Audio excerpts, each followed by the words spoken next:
started a practice before the new year to start our meetings with a quick mindfulness moment, and I'm going to take us through that now before we do the Pledge of Allegiance.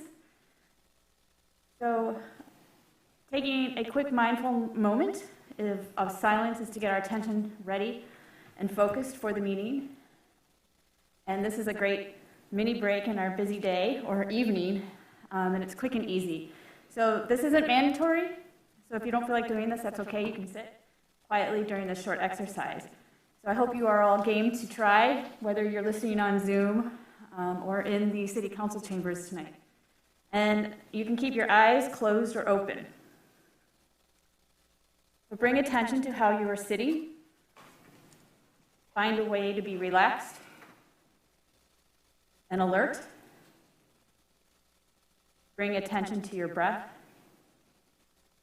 And if you would like, take deeper, slower breaths.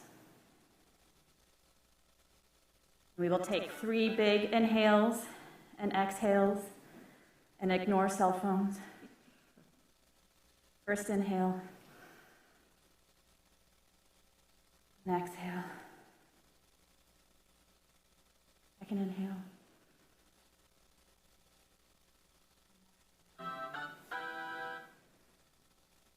Third inhale. And exhale. So please give yourself permission to let go of your busy day and become present into the City Council meeting space.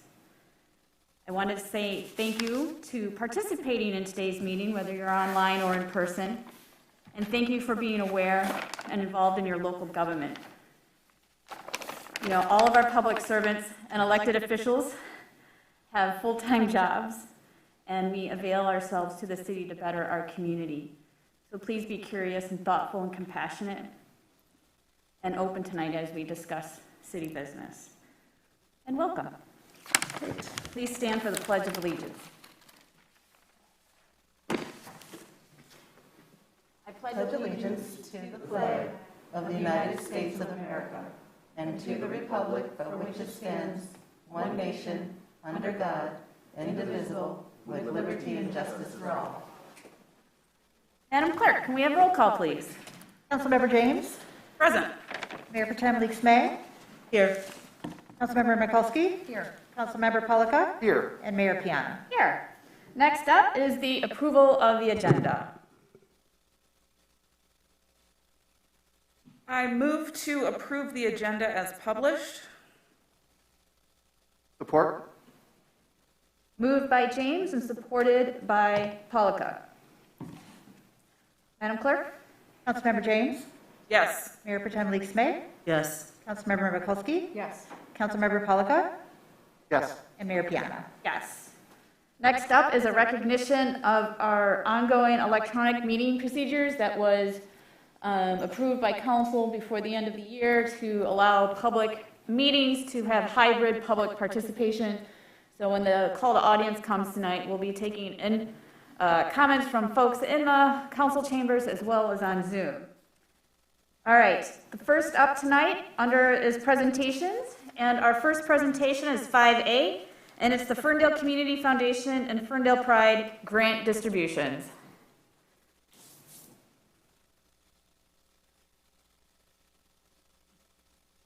And welcome. Good to see you again.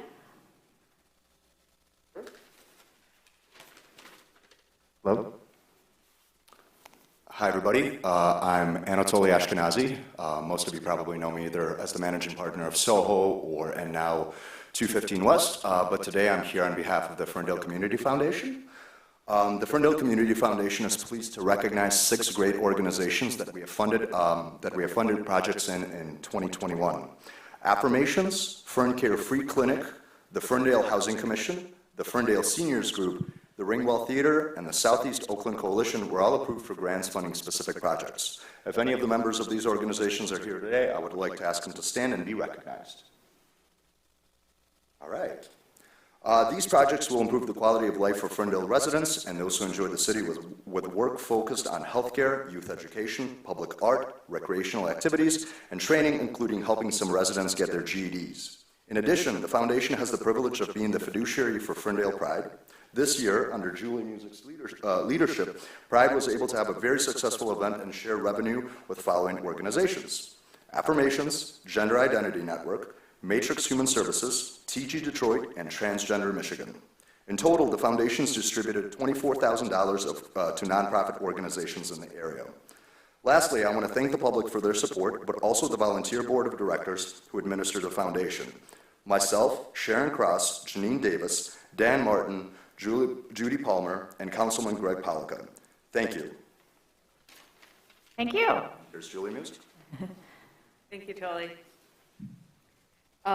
So some of the other organizations we get to share our monies with include Affirmations, Transgender Michigan, Transgender Detroit, Gender Identity Network, Matrix Mac Health, and of course the Ferndale Community Foundation. So Transgender Detroit, Transgender Michigan, and Gender Identity Network, I believe you all have representatives. Actually, Transgender Michigan does not have a representative here today, but Transgender Detroit and Gender Identity Network do. So if you could come forward and pick up your checks. Yeah. Dina, come up too. Congratulations. And thank you so much for your hard work to raise these money.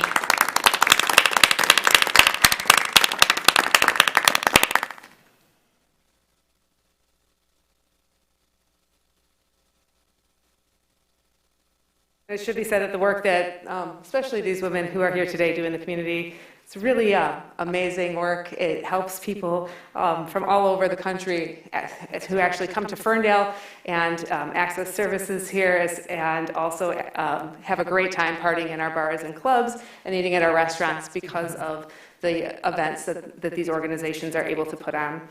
I also want to thank our sponsors. We had a naming rights sponsor for 3 years over at Ferndale Pride, which is the Candlewick Shop, a very small business right here in the heart of downtown Ferndale. They were able to be our naming rights sponsor for 3 years in a row. And prior to that, the 9 years prior, they were sponsors at some of the highest levels. It's a really big thing that they were able to step up and do this for us for the last 11 years. So we wanted to thank the Candlewick Shop. Next year, on June 4th, Ferndale Pride will be proudly presented by Live Cannabis, and we are looking forward to bringing it back to June and partying in the streets with you once again. Sponsorship and vending opportunities are open, as well as entertainment applications, so if people are interested in getting involved, please go to www.ferndalepride.com or contact me, Julia, Julia, @ferndalepride.com. Thank you. Thank you for all your hard work. I think you're increasing the funds every year, so. Yes, so 24,000 is actually our new record, and we're really proud of that. And I also want to thank Tolly, because the 215 in Soho are not only great supporters, but they also put on a lot of amazing events for Ferndale Pride. And if you need an event space, the 215 is a place to check out. So all those people listening at home, if you're looking for a place, check out that 215 space. It's amazing. Thank you. Thank you for all being here.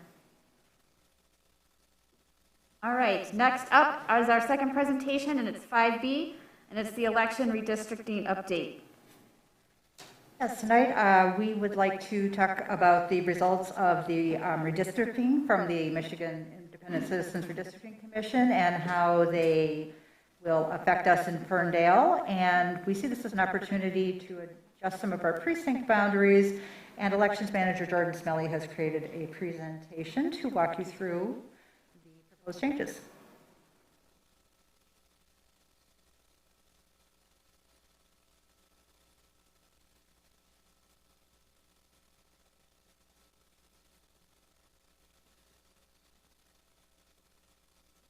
All right.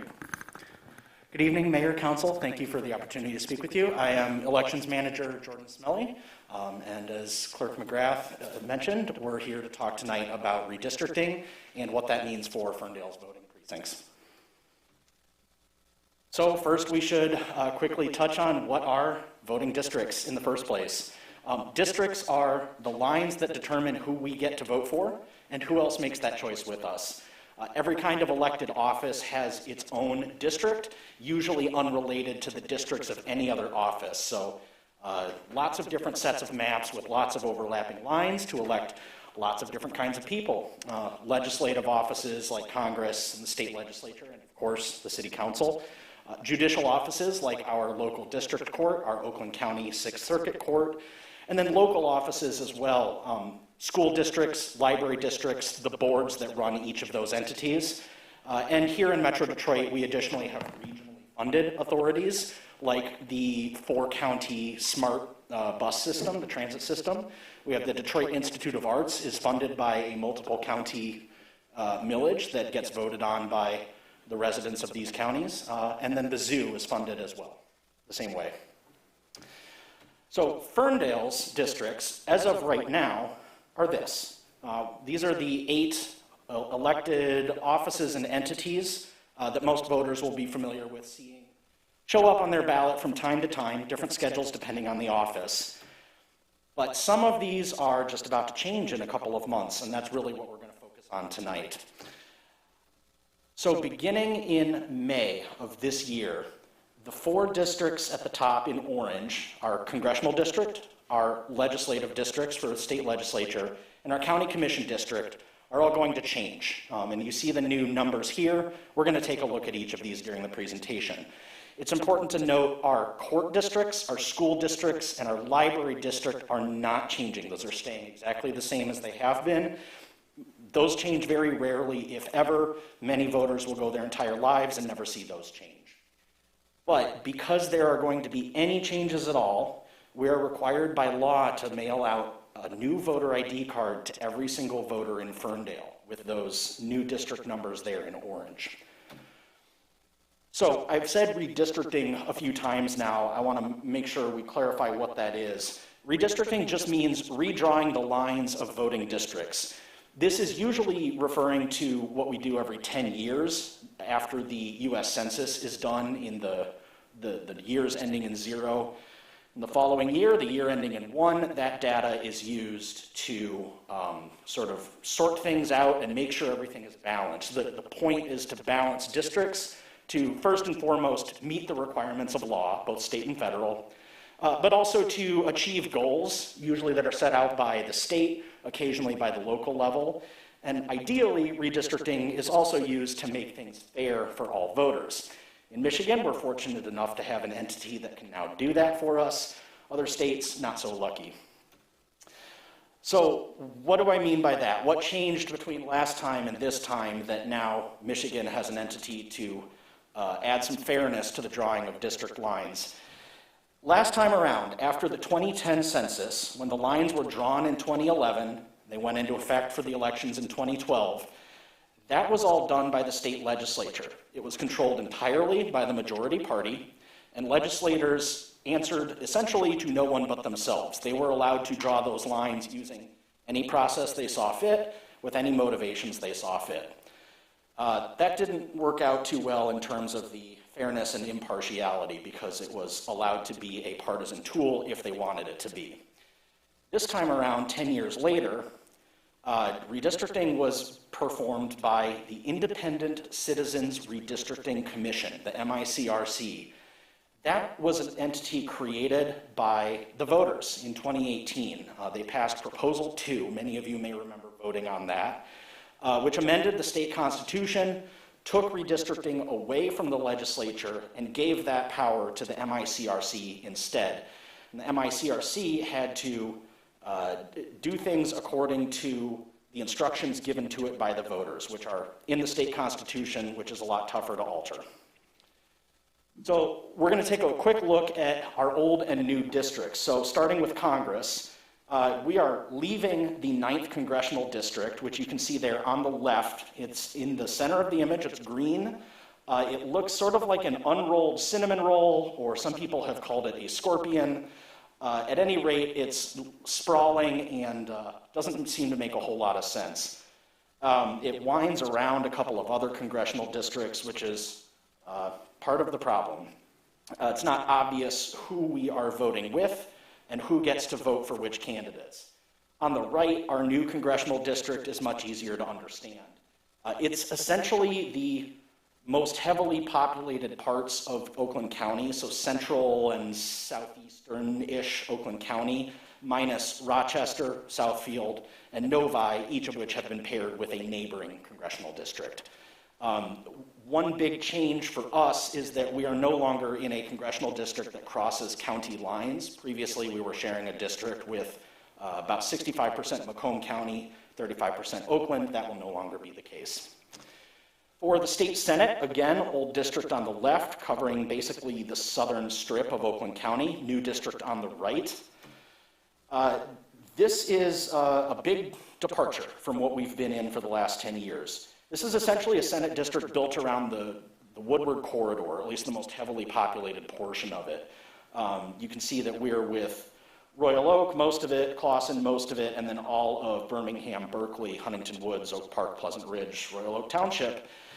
Notably, we are partnered with a north-central portion of Detroit, sort of the Palmer Park area and stretching all the way down to Interstate 96. Michigan House of Representatives is the biggest change for Ferndale. Again, old district on the left, new districts, plural, on the right. For the first time in a very long time, Ferndale has been split into two different state house legislative districts. Almost the entire city is still in a single district, which you see there in the orange. It's the 7th House District with Southern Royal Oak, Pleasant Ridge joins us, part of Royal Oak Township, and then a strip of Detroit, kind of that same area we were looking at on the last map. The 8th House District is Madison Heights, Hazel Park, Highland Park, and a strip of Detroit's Woodward corridor going all the way down to the Wayne State campus and the Detroit Institute of Arts area. It also includes Ferndale's most southeasternmost neighborhood, so the area south of 9 Mile, east of the railroad tracks. That is now in a separate state house district from the rest of the city.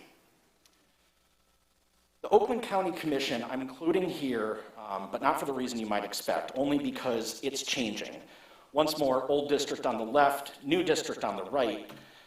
Our new district is similar to our state senate district. It's really focused on the Woodward corridor between Ferndale and Birmingham, with the cities in between either sharing our district or sharing the district on the other side of the road, which is mostly Royal Oak. The one thing I want to highlight about this is that the county commission districts were not drawn by the state independent commission. When voters passed that constitutional amendment in 2018, the language that was provided and passed did not give the independent commission the power to handle county commission districts. So, county district lines are drawn, as they always have been, by the county commission itself. So, our district, along with the rest of this map, was drawn by the Oakland County Commissioners themselves in late 2021. So, why does any of that matter to Ferndale? Well, because our local voting precincts are drawn to accommodate the district lines that are handed to us, not the other way around. So when a voting district line changes, it's appropriate for our precinct lines to change to match it. What is the purpose of a precinct? There's really only one, especially in 2022. Precincts determine where you go if you want to vote in person on election day. That's it. That's their only job. What they do not do is determine which candidates you get to vote for. Who appears on your ballot is not affected by which precinct you are in. I will point out that that's not true everywhere. Some of our neighbors in the metro do elect their city council according to the precincts that people live in. So that's true for some of our nearby cities, but here in Ferndale, all city council candidates and of course the mayor candidates run as at-large, meaning they can live anywhere in the city and every voter in the city can vote for whoever they would like. So we're going to take a look at our precincts now. Again, here they are. This is a map of our current precincts. Each colored block is one of our 9 precincts. The white spaces are the roads that are used as the current boundary lines. And then the numbers are just the number of that precinct, 1 through 9. They range in size. The smallest is 1,000 active voters. The largest is 2,250 active voters. A quick note, when I say active voters, this is the number that we're actually using when we talk about how many voters are there.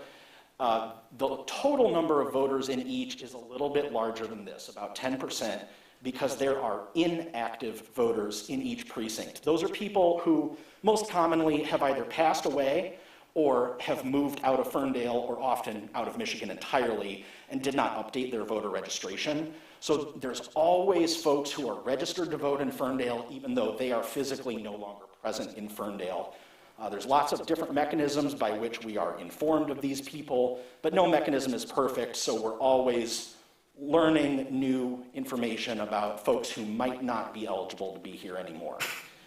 So when we talk about adjusting precincts, we always talk about the number of active voters. There are also people who simply are registered and choose not to vote. If they don't vote for a certain number of years, the state counts them as inactive because they're not participating.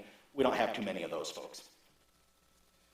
These precinct boundaries are complex. They're not terribly consistent, but that's because they were designed during a time when 84% of Ferndale's votes were cast in person. It's a different era, and we're going to touch on that next. They're also drawn around polling places, physical buildings, that we don't use any longer, either because they're not available to us or because they didn't suit our needs any longer. Quickly, here's the number of active and total voters in each precinct. I'm happy to provide these if you'd like to give them further inspection. So how do Ferndale's new district lines affect our existing precincts? Like this. That split district, or the two districts Ferndale is split between, the 7th house, which is most of the city, and the 8th house, which is just that little southeast corner of the city, that dividing line got drawn straight through the middle of what is currently Precinct 7, which means that this area in orange is in a different house district than that area in green immediately above it, even though they are currently part of the same precinct. That's called a split precinct, and it's a problem. Michigan election law gives us very clear requirements for how precinct boundaries need to be drawn. The most important requirement is that the maximum is 3,000 active voters, or 2,999. There is no minimum number of how many active voters must be in a precinct. You could go all the way down to 1 if you really wanted to, but you can't go above 3,000. But the second requirement is that we have to avoid precinct splits. So our new district lines have created a problem that the law requires us to remedy. Third, when we're choosing boundaries, we have to use what's called clearly observable boundaries. These are any roads with names, so all of our local streets, also any state or federal highways. Rivers, streams, or drainage structures that are 40 feet wide or more, we don't have any of those. What we do have is a natural or constructed permanent physical feature shown on official maps. That's our railroad tracks. So another thing that we need to consider when examining our precinct boundaries is the evolution in how votes have been cast in the last few years. In short, Ferndale has really shifted hard to absentee voting, and they're not going back. On average, of all the voters registered in the city, 50% of them are on what's called the permanent absentee voter list. Those are people who have said to us, to city staff, that they intend to vote by absentee ballot in essentially every election. That's their intent. They can always choose to vote in person if they want, but the default assumption is that they will vote by AV ballot. On top of that 50%, there's another 23% of Ferndale's voters who are choosing to vote by absentee ballot even though they aren't on that permanent list. So in total, we've got almost 3/4 of the city's voters who are choosing to vote by absentee ballot, leaving only 1/4 voting in person. That's a big change from what it used to be. In 2018, 4 years ago, that was the last cycle where we elected a governor, secretary of state, attorney general. In those 2018 elections, in August, of all the votes cast, 21% of them were cast as absentee. 24 in the general to choose the governor, those other offices. That is the election where voters passed Proposal 2018-3, same time that they passed 2018-2, which created the Independent Redistricting Commission. What 2018-3 did was remove all the restrictions on absentee voting and who can do it and when and why. It used to be the case that you had to be of a certain age, or physically disabled, or out of town, or some other excuse in order to legally request an absentee ballot. It was heavily restricted. 18.3 removed all those restrictions, and now it's anyone can vote absentee with no excuse anytime they want. If you feel like doing it, you can. And so what that did was it sent absentee numbers up. November 2019 was a local election, which don't historically have as large turnout as gubernatorial or presidential, but there was still a almost 10% jump in absentee participation. March 2020 was the presidential primary. Slight drop there, but that was much larger participation and was the first time people had voted in a couple of years in many cases. At the end of that election night, of course, was COVID. That was the night when the governor declared a state of emergency, and we have been in the pandemic ever since. And here is what that has done to our absentee participation. In August of 2020, 72% AV. November 2020, the presidential election, 73% AV. November 2021, our local city council election, 74% AV compared to 32% the local election prior. Our voters have grabbed on to absentee voting, and they are not letting go. Here are all the precinct-specific numbers for percentage of voters who are on the AV list and how many of them used absentee voting in each of those same 3 elections. I'm happy to provide this data to any council member who would like to take a closer look at it. In the interest of time, we won't dive in. I will highlight Precinct 1 in the upper left corner.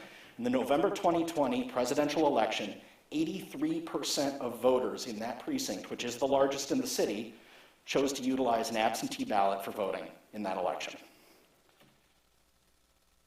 This shift is not expected to reverse or decline. Our voters wanted this, so did voters just about everywhere else in the state. That's why Proposal 2018-3 passed with overwhelming support that spanned party lines and partisan preferences. What that means is that our voting precincts here and everywhere else in the state have a lot less impact than they used to. Really, their one job, as I mentioned earlier, is to tell a voter who does want to vote in person on election day what building they go to do that. That's their primary purpose. The other thing they do is it's a convenient shorthand to know what school district you live in, and now in Ferndale, since we are split across 2 House districts, what House district you live in as well. But really, precincts are intended to be a neighborhood structure. It's a way of organizing a neighborhood around its neighborhood polling place, or that's the intent. So, by that token, the boundaries of precincts ought to be easy for neighbors to recognize and describe to each other in conversation with each other without needing city staff to interpret it for them. If you can imagine a brand new neighbor, doesn't know Ferndale, maybe doesn't know Michigan at all, moves in next door to you, would you be able to describe your shared voting precinct to them? In many cases, currently, probably not, because our boundaries weren't designed to be easily described. They were designed to meet another need in a different era. Redistricting is already affecting one of our neighborhoods, and because of that, we have to send out new voter IDs to the entire city. So now is the ideal time to assess all of our neighborhoods and make sure everyone's needs are being met, not just that one legally mandated corner of the city. So to do that, the Elections Department is forming a redistricting work group. This is a small group that's going to provide ideas, guidance, and advice as we work through this quick process of drafting new precinct boundaries. The group is going to consist of course, the staff of the Elections Department, staff from other city departments, a number of our experienced election inspectors, these are the poll workers on election day, and then some other members of the community as well. They will do their work over 3 to 5 meetings in the month of February. The timeline for all of this, January, which of course is almost over, the Elections Department staff has already been performing initial analyses and discussions and figuring out how best to approach this project. And we will be forming the work group in this last week or so of the month. In February, that work group is going to meet 3 to 5 times. And using that information, the Elections Department staff will draft proposed boundaries for new precinct lines. In March, that proposal will be presented to the City Council for your approval by April 4th. That is a deadline in state law, so you'll be seeing this at one of the meetings in March. In April, we sit and we wait. April is the time after precincts have to be submitted, but before it's too late to make any changes. We're going to see if any lawsuits alter district lines that would affect Ferndale. State law says that if a district line changes during this 1 month period and creates a split precinct where there previously was not one, we have to address it before May 4th. So we would adjust any precincts that are directly affected by this, but not any others, and we would re-present those adjusted lines back to City Council for your approval no later than May 4th. Once May 4th passes, that's it, everything's in stone no matter what else happens, unless, of course, a court orders it. So after that May 4th deadline passes in May, we will print and mail 17,000 new voter ID cards to every voter in the city. I would like to take this opportunity to highlight that we will even be mailing voter ID cards to the people who are no longer here, because we don't know who those people are. If residents receive a voter ID card at their address for someone who is no longer at that address, please, please, please do not destroy it. Please return it back to us. We need that information because that is how we find out who is no longer in our community, and that is how we legally begin the process of potentially removing them from the voter rolls or helping them get registered at their new address, as the case may be. We know that there are these people in our voter rolls. That's just how the system works. State law requires us to send out that mail, and state law requires us to get that mail back. So we can't just take someone's word for it.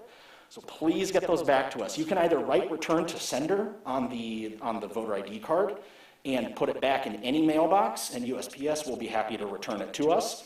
Or you can do the same thing, write return to sender on it, or no longer lives here, or passed away, or whatever the message is, and put it in any of our Ferndale elections drop boxes around the city, or in the black drop box where you put your water bill and tax payments. Any of those is fine. It'll get to the right place, and we thank you in advance for helping us clean up our registration lists.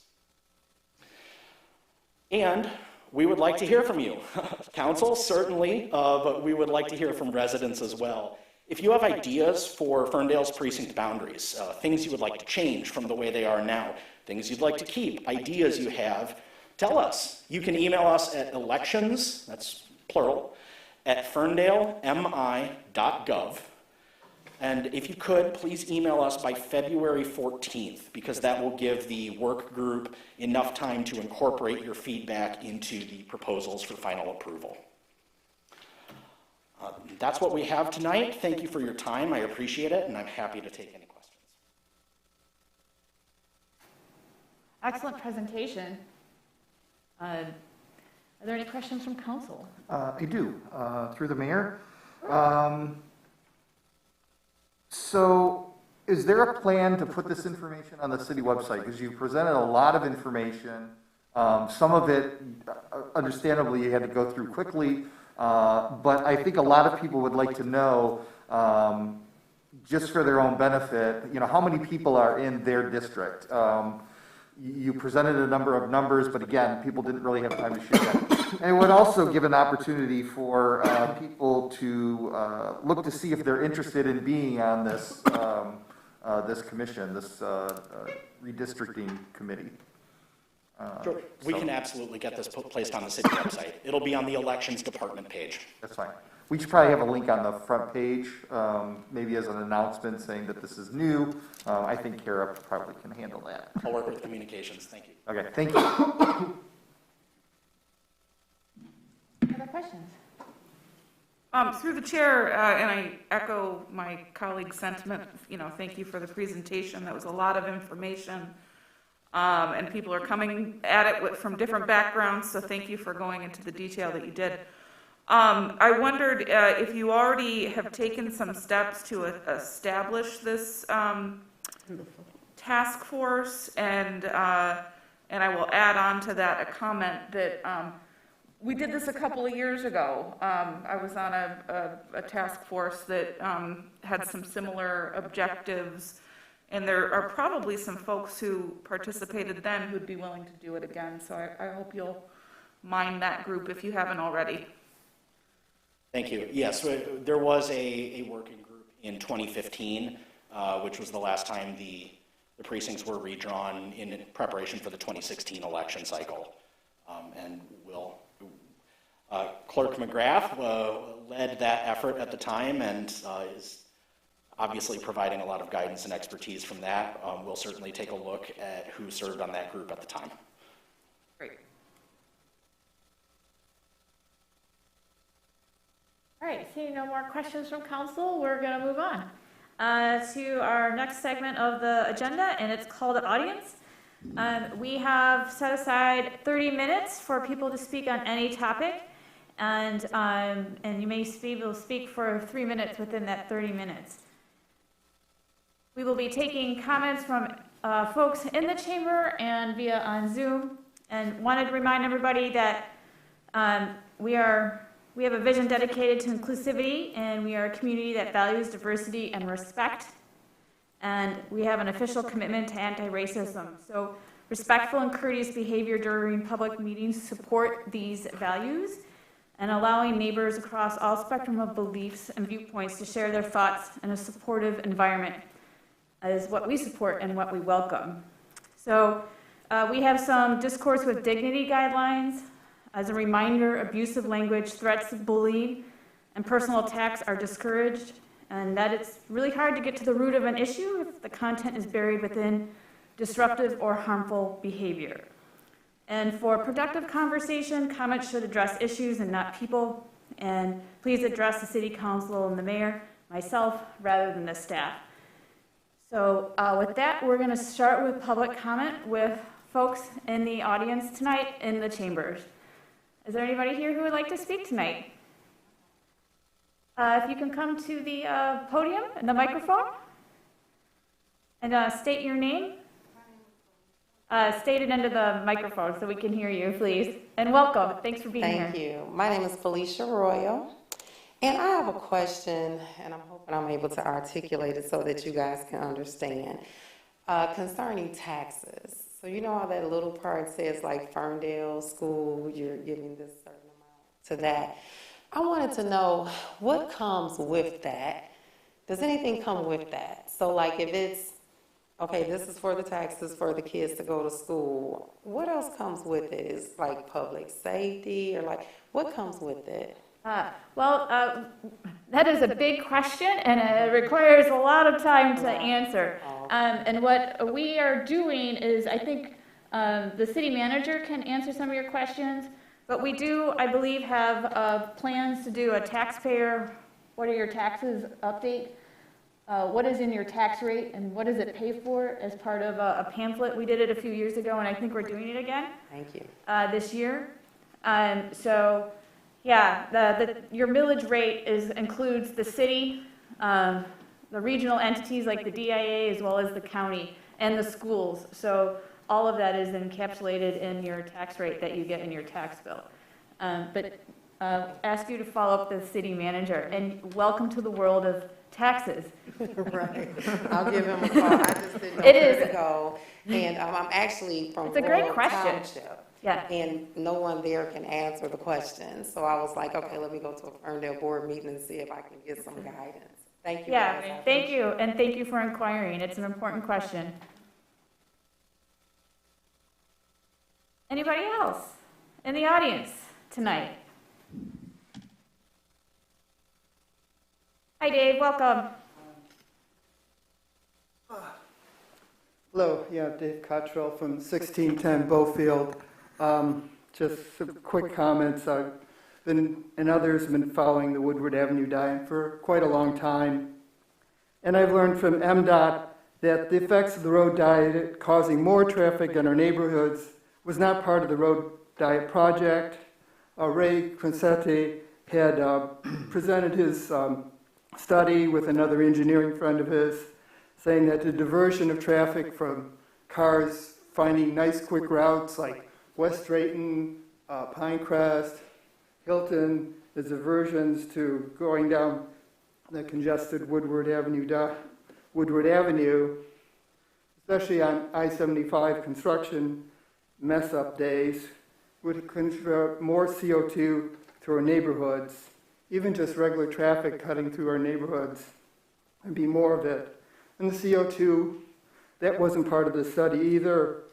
And the last point, I asked MDOT, okay, yeah, I'm from engineering background, who've done computer simulation studies to see, okay, would this design work? And engineers do that all the time. I asked MDOT to see this study because I've been getting assurances, oh, this Woodward Avenue diet will work, it'll be wonderful. It's all fixed, it's just a great idea. But I've never been able to see the study, so I don't know what assumptions they made. I don't know what volume of traffic they did, what amount of pedestrians, what amount of bicyclists, how many pedestrians are standing at a corner? Can cars actually see through it? If you have a whole bunch of people standing at Camborne, could you see people through that? Just like I can't see through SUVs who are parked on West 9 Mile. When I make right-hand turns, I have to make a kind of a guess to make my right-hand turn. You know, I have seen no study.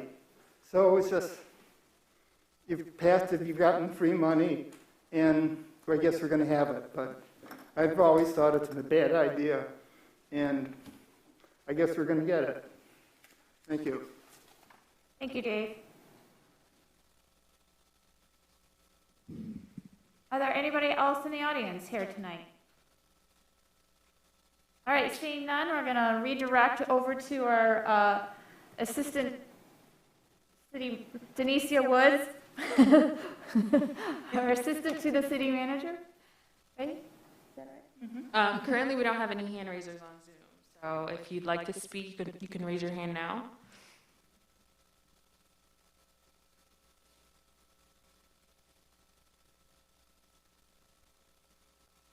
Not seeing any hand raisers. Okay, the snow must be... Wait, we have one, I'm sorry. Oh. Lynn Clark, you can go ahead and speak. Hi, Lynn. Welcome tonight. Hi there. I just have a quick question. Sure, go ahead. When you go over the Park and Rec master plan, will there be a time frame to ask questions or not? It is a public hearing, so there will be a time for public comment. If you'd like to make that comment now, you're more than welcome, or you can wait till that item. I'd rather hear the presentation again because I missed some of it at the Planning Commission meeting. Okay. Thank you. All right, well, relax and sit back. We'll get there eventually. Okay. Okay. All right, seeing no more public comment, we are going to call the audience and move on to public hearings. And we have 3 of them tonight, folks. So the first up is 7A, consideration of planned unit development application for 3178 Hilton, therapy and education. And for each public hearing, there are 4 steps. It is a staff presentation. I then open up the public hearing for public comment, and then we close public comment and go on to the 3rd step, which is city council questions. And then 4th is making a motion and going into deliberation for the public hearing. So with that, we're going to turn it over to Jordan Torney, our CED director, to give us a presentation on this planned unit development application. Thank you, Mayor. Good evening, Council, members of the public. As the Mayor said, what you have before you in this first public hearing is the consideration of a planned unit development application for 3178 Hilton. That's the Life Lab kids. I believe we have Natalie Rink and Harold, the architect, virtually. I don't believe they're in the room tonight, but they can take questions, and I'll leave the details of the plan to them, and I'll focus on just a brief overview. And essentially, this project went to the Planning Commission. They originally submitted their plans on November 9th, 2021, and the Planning Commission on November 17th, those plans were a revised copy in advance of the Planning Commission. The Planning Commission unanimously approved this PUD on November 17th, 2021. And just for a refresher, for those who might not be familiar with what a PUD is, planned unit development is essentially an opportunity under specific criteria to open the hood on the zoning ordinance and allow for deviations from the requirements of that ordinance for projects that provide community benefit. And again, I'll leave most of the details on the Life Lab proposal to the applicant since they are here. But this is a really transformative project for the Hilton Corridor, provides a really strong service to the community. For a group of kids that for whom there is not a lot of this service throughout the region, let alone here in Ferndale. So it'll be a really welcome addition to the Hilton Corridor. And they worked really hard in terms of community engagement, talking to their neighbor businesses, neighboring residents, and engaging with the Commission's requests. And so they've really done a good job of meeting that. One item I just want to point out, on the conditions, you'll note one of the finer details, if you will, that Planning Commission left for your recommendation was that you make the final determination on the width of the sidewalk. So I can go into why that is, but generally I've worked out with the architect and the engineer that you'll note that essentially the short version of that condition is it calls for a 7-foot sidewalk and allows all required changes to be made and reviewed administratively. For those who really want to dive into the details, but I think it's important since you're voting on it, that 7 feet refers to areas that are adjacent to parking. So the parallel parking areas is where you're going to have that extra feet, and that's because when a car is there and if a door opens, it allows for a little extra clearance. So people can walk by and still have an ADA experience, walk or ride or move any way that they are so inclined. So that's one sort of a stranger, finer detail, but it's an important one nonetheless because it's in one of the stated conditions in the motion.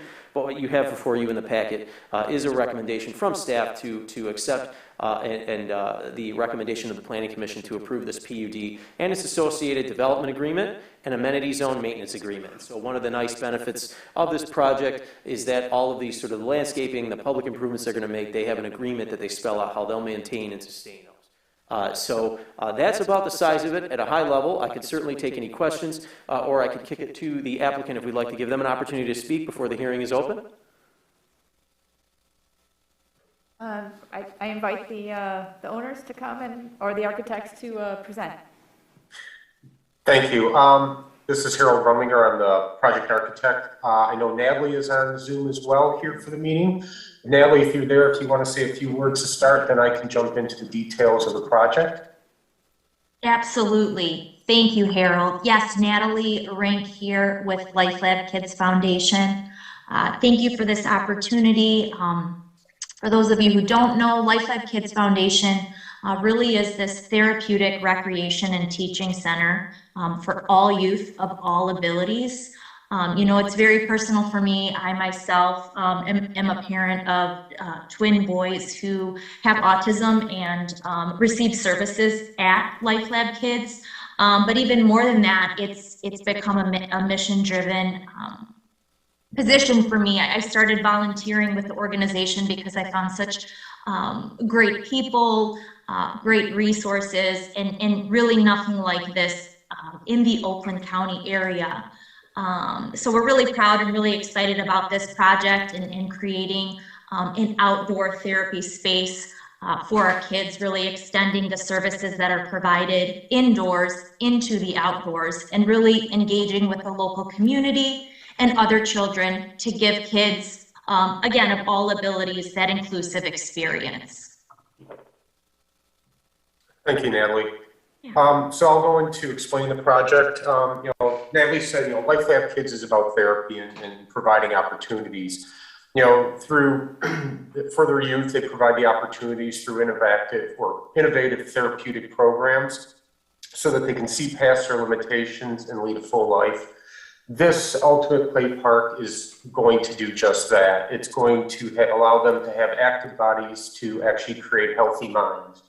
We took much in consideration for the placement of the park on the site because these children are sensory avoidance as well as sensory attracted. And we wanted to provide areas of you know, shelter so that they can get away from you know, large noises and trucks going by, so forth. ones that have to retreat from it, as well as trying to keep those that are safe, not being able just to bolt out into or get away from the park area and into the street where those noises are happening. The park's going to have sensory pathways where we're going to change the texture so that they can learn on how to use motor skills to traverse through different aspects of basically a cityscape. We are going to have different areas of learning set up. We have the multiple locations that deal with sensory of smell, which will be around the greenhouse, where they'll have plants that they can interact with and then use the sense of smell. We will also have an interactive water garden there. It will capture the rainwater from the roof during it raining and go into rain barrels that they can use and harvest to actually use within the greenhouse area, as well as that the children can actually interact with the water in a dry riverbed that will come alive as the rain falls, or they can use a hand pump to pump the water into that space, again, using motor skills to use as for therapy and then interact with that water. We'll have an area with a tactile wall where the wall will have different textures to it that your children can interact with and touch and feel. And then, again, it's about the sensory of touch. We will have a musical area where we're looking on using vertical tubular bells, which not only the children can actually hit and hear the noise, but they can also stand within and allow the therapist to actually strike the instrument and allow the child to feel the vibrations off that instrument. So now you got that sensory experience from vibrations and noise and sound. We do have a covered half-court basketball where they can also play tennis on, foursquare, interact with each other, and then learn, sort of team play in those areas. And that also serves as a sustainable feature because on top of the roof, over top of the basketball court, we will have solar panels that will be charging an EV charging station in the parking lot. We looked at creating a softscape along the road instead of having harsh fences or gates or walls by using greenery and landscaping to create the barrier between the parking lot and Hilton. And then there's 12 items of, to consider the PUD under for the benefits. And I'll go through and explain each one of those and how we actually solve the problem. We don't need to solve 100% of it, but a majority of those. So preservation of significant natural features. There is a large multi-trunk elm tree that is on the site. We actually designed the site around that elm tree so that we're not disturbing it, as well as, we're bringing in, which comes more in the sustainable aspect, like porous pavement and pavers, impervious pavement to allow rainwater to percolate in. Complementary to the mixed uses, we've looked up and down Hilton. There's other classes or other centers that are similar to what they're, not exactly what they're doing, but similar in nature of what they're providing up and down Hilton Road. Sustainable building and site design, as I mentioned, with the solar panels and the EV charging station. We're also looking at stormwater management strategies to mitigate having runoff from the site. We're doing detention underground. We have rain gardens. We have bioswales within the play area to help mitigate runoff. So we took that into consideration. Open space to greenways. This doesn't, actually, we don't really meet this because there are no adjacent greenways to the park. So unfortunately, we can't meet that one. Transition areas from adjacent land use. The development's going to create this progression of uses between the residential neighborhood and the vehicle traffic on Hilton. Bringing in trees and bringing in landscaping is going to help mitigate some of the sound and absorb some of that, and then also just create this beautiful green space between the alleyway and the residential area. Provisions for affordable housing units. Again, this is not a residential development, so we cannot, that is not applicable.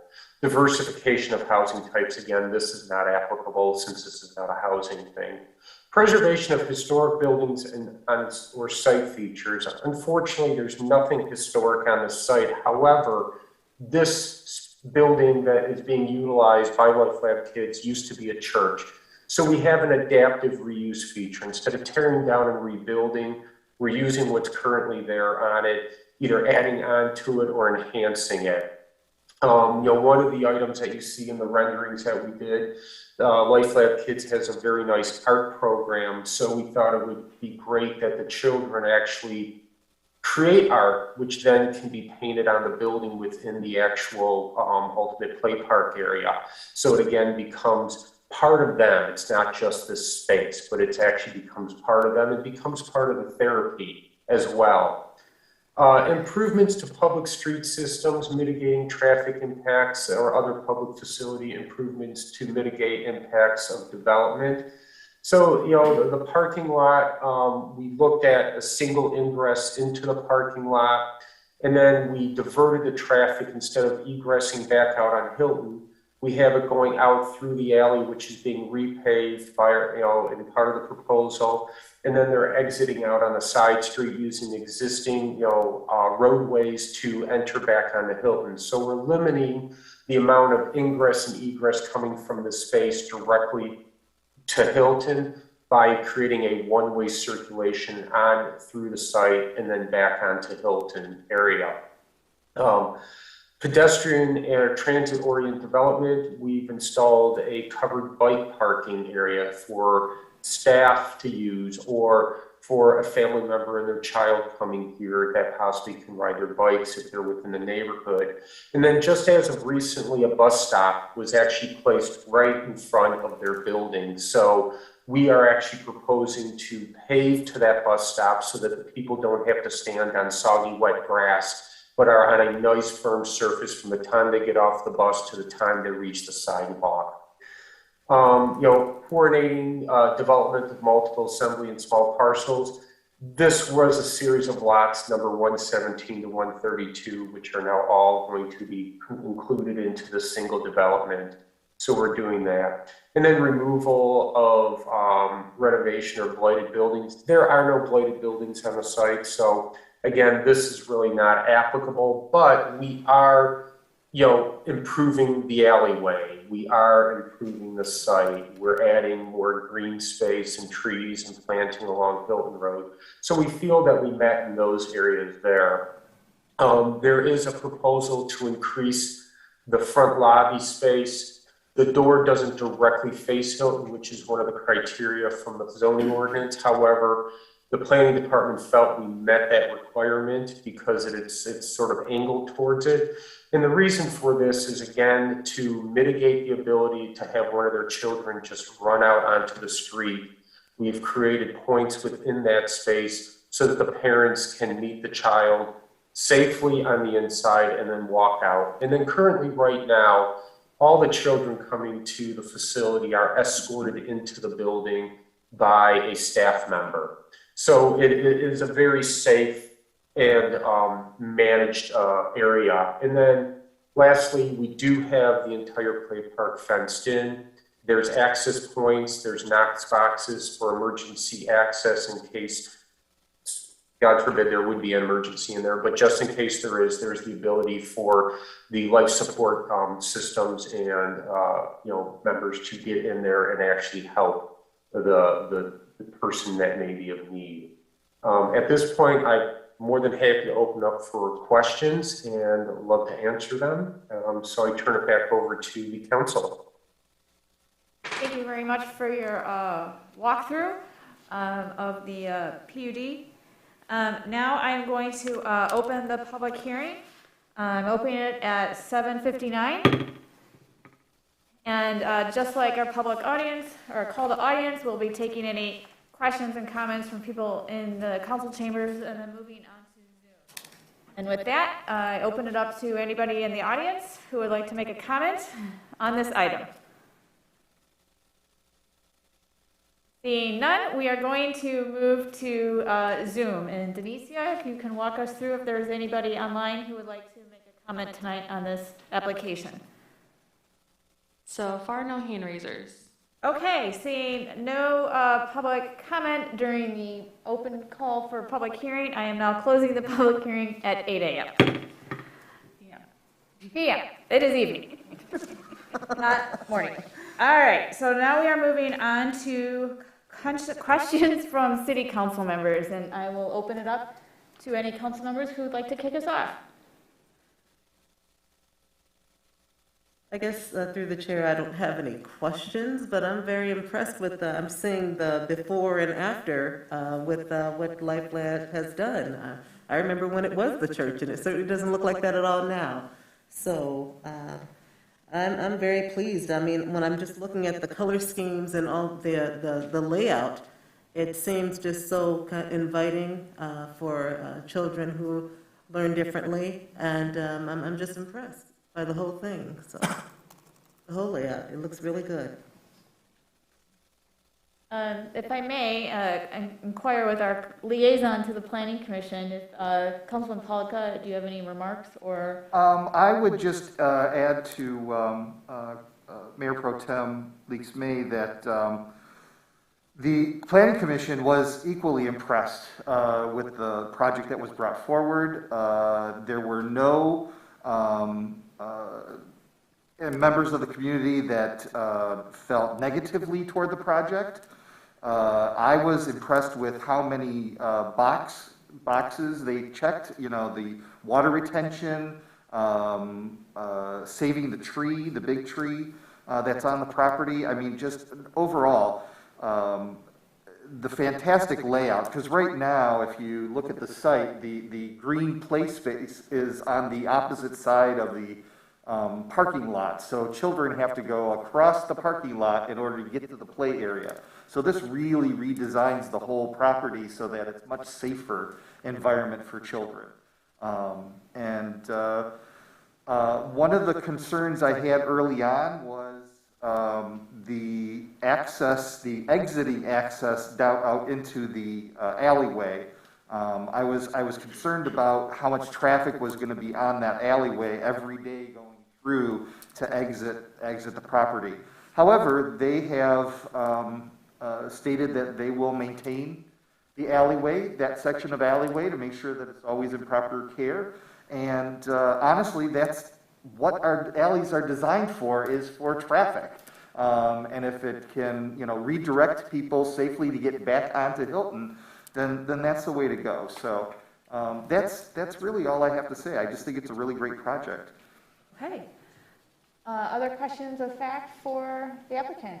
If not, see no takers on my call, we would need to have a motion to proceed.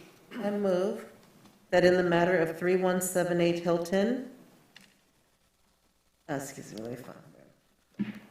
I move that in the matter of 3178 Hilton, that the City Council approve the planned unit development application agreement and amenity zone agreement based on the plans dated November 9th, 2021, and amend the zoning classification of the property being lot 25-26-106-108 from mixed to planned unit development with the following findings presented in the packet. Second. Moved by Mayor Pro Tem Leaks May and seconded by Councilwoman James. Madam Clerk. Mayor Pro Tem Leaks May? Yes. Councilmember Mikulski? Yes. Councilmember Polika? Yes. Councilmember James? Yes. And Mayor Piana? Yes. And that passes unanimously. Please send our wishes to the owners of Life Lab Kids, and we thank you for improving the property. Thank you very much. Thank you. Have a great night, and thanks for being here. Bye-bye. Thank you. You as well. Take care. All right, folks, we're moving on to the second public hearing, which is 7B, consideration of a conditional rezoning, special land use application, and site plan for 415 Hilton. And welcome, Jordan. Thank you, Mayor, Council. Good evening again. For those playing planning bingo at home, you can check off 3 more items on your card. But this one is for 415 Hilton, and I believe we have Jamie LeClaire in the audience this evening. Thank you for being here, Jamie. I'll invite her up in just a moment to provide the details on her proposal. But this one we wanted to bring back because we wanted to have all of the items on one agenda so they could be considered holistically. And so that's what we have this evening. Essentially what you were looking at here is the conversion of an existing apartment apartment building to a 7-unit building. And I'll leave it to Jamie to kind of talk about those, the details there. But the Planning Commission did recommend approval of all of these items, the conditional rezoning, the special land use application, and the site plan at their meeting on September 28th, 2021. Similar to a PUD, a conditional rezoning allows you to change the underlying zone of your property with certain restrictions that are spelled out in ordinance that I can get into if folks have questions. Special land use is essentially a use that is permitted but requires council approval, because a lot of times there are case-by-case circumstances, and this project is a really good example of that. A few things I want to highlight before I kick it to Jamie. Some of the questions that we did get since this last appeared on an agenda were the term of the leases for the units, concerns about whether this would be a short-term rental property, as well as there were some questions about what would the property's property management and maintenance practices be. So, and again, Jamie can take some questions on the details, but I do want to thank her for providing contact information and policies for her property management company. And also, of note, this is also relevant for the conditions.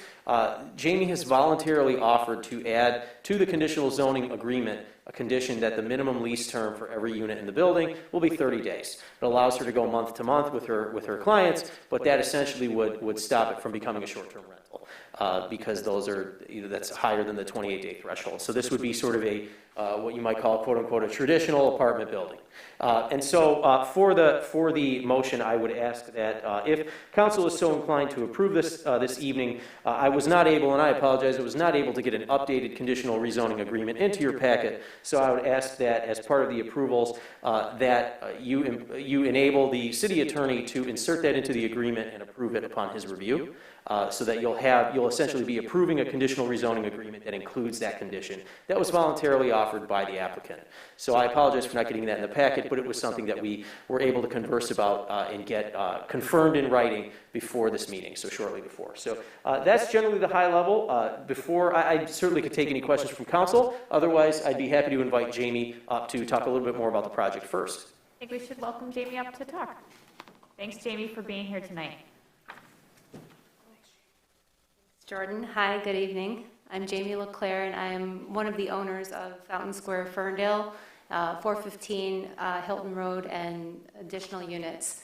So my partner and I purchased this property 2 years ago, and it's 4 existing townhomes. We opened it up as short-term rentals, and what we essentially determined in the time that we've been operating this property is that individuals come in, they lease this space, and this was true of existing tenants that were there prior to these tenants now, and in the past couple of years, that individuals would go into the units and they would essentially occupy one floor. They're townhomes. They're 2-bedroom, 1-bath townhomes, and the basement is mostly finished, but there's some storage and laundry area in the back. And so they would just never use the basements. And one of the original builder of the property suggested, at some point you should probably just try and turn this into more units. Obviously we had an interesting time in the last couple of years operating as a short-term rental, and it's not the preferred method at this point moving forward at all, because it's a lot of operation, it's a lot of management, it's a lot of maintenance, and truthfully, the expenses are they're sky high. So, but we would also like to make this property into a much better place. So right now, it's currently being rented as a longer-term rental, as a furnished rental, and 3 of the units are currently occupied with individuals that have been there actually more than 45 days. So they'll probably be in there for another couple months. What we found is that a lot of people, due to the pandemic, now want to leave their homes. They want to go see a different space. They want to go remotely work from a different space so they could get a change of scenery. So we have a lot of traveling people remotely logging into their computers and enjoying a different space. This is a good hybrid to a long-term rental versus a short-term rental. You start with a 30-day, and you can get up to any 6 months, 9 months if you want. It could be an available place for an executive who's on assignment from anywhere, traveling here to work. I know my own father works for Hewlett-Packard for General Motors, and he's in Pennsylvania taking care of my grandmother, because he can work from her space and still report to work, just like he normally does. But there's a lot more freedom now, and people have the ability to go different spaces, and they appreciate that. So the idea behind this is to turn it into, use the space more practically. The people that come and rent, they log it, they walk up to their entrances, and they use the 2-bed, 1-bath, kitchen, living room space on the second floor. The first floor is just, they rarely go down there. So there is laundry in each of those basements. So our plan for this is to use those existing lower spaces. There is, sorry, I'm having trouble breathing. It's a partially finished basement already, and they are, and they wouldn't be that difficult to turn into additional units and make one of the 7 units instead of making 8 in the basements of those townhomes. You turn it into 7 units and have a laundry on site where people can do their laundry. So that was the intention with this. It's more, like I said, it's more intuitive, it's more organic to the people that come and stay in the rentals. These would be furnished rentals, but they would be like executive rentals. We want to redo the outside. We want to take down some of the shrubbery that's the gateway into the neighborhood. I believe that's just Webster Street. And make that much more inviting. We want to change the exterior color, make it a navy blue, put white shutters, and we want to make it overall more appealing in the exterior as well. And then on our first floors, we would have 1-bedroom units. So again, ideal for a traveling person who wants to relocate for on assignment or for a couple of months and be able to stay in that rental. Is that enough information? I'm no architect. No, that's very good. Thank you, Jamie. So we do have, my property management company does offer like a 24-hour response. We have an emergency on-call thing, and then we have a person who's on call 7 days a week. During the day, she's available. So we have a great property management system that operates with a property management platform. Communications can be via text, phone call, through the property management portal, and everything is really straightforward and understandable to the tenant, and communication is very responsive on a day-to-day basis. And we also have a number of contracts with available people and vendors throughout Ferndale. We've established a good system. We had a little bit of a hard time getting some lawn care last spring. It was very difficult to find somebody to come out and take care of our lawn. But we use that Lawn Guru app. We use it for grass cutting, for spring cleanup, for snow removal, the whole kit and caboodle. We have Flame Furnace that we have contracts on all our HVAC with Flame Furnace. They also do plumbing and electrical, and I actually have a couple maintenance people. I have a handful of people we've utilized for maintenance as far as it relates to the property, physical property itself. Since I've come in there and tried to clean up, we cleaned out all the overgrowth on the west side of the property between the property line and the actual physical home. So all that was cleaned out, and then on the south side of the property as well. So we do want to make this more visually appealing to when people drive by. It's going to look better. It's going to have more my touch on it rather than the practical off-white beige color it is now. I'm putting more flowers and colorful landscape in there, and we talked a little bit about that in the site plan, I believe. We talked a little bit about it at the Planning Commission meeting. That was a couple months ago. So, so that's the intention here. So I'll take your questions. Excellent. Well, first I've got to open it up for the public comment, for the public hearing portion. And so I am opening up the public hearing at 8:15, and we'll take public comment from the City Council chambers first. Seeing none arising, we're going to go back over to online and Zoom. Are there anybody online who would like to make a public comment? Not at the moment. Okay, that is probably the quickest public hearing.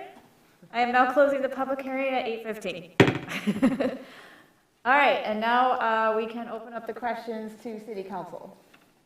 Through the chair, this question is probably directed toward Jordan.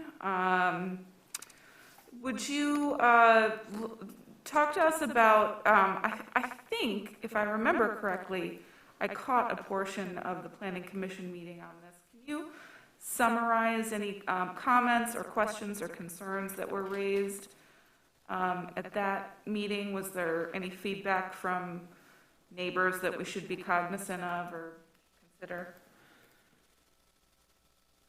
Thank you, Councilmember. And if I may, Councilmember Pollock, the liaison of the Planning Commission, please correct me if I misstate any of this. I wasn't at that meeting, but I do recall from the notes questions that you might expect for a project like this. So making sure there was sufficient parking and circulation, lots of questions about the short-term rental aspect and the lease term and the maintenance. Those are the ones that I recall. I don't recall any others that weren't addressed through the discussion. And have there been any code violations, any complaints, anything about the property over the last 2 years that we should know about? So I checked with the code enforcement team, and there was nothing that didn't get resolved in a timely fashion. I apologize. I'm trying to remember the year frame that my code team gave me, but it was nothing that wasn't resolved in a timely fashion. Great. That's it for me. I can talk about one. It wasn't a code violation, but there was a storm last spring, and one of the branches fell from the tree right there on that onto the property, but over the sidewalk. And the code enforcement officer, and I forget his name, but he was wonderful.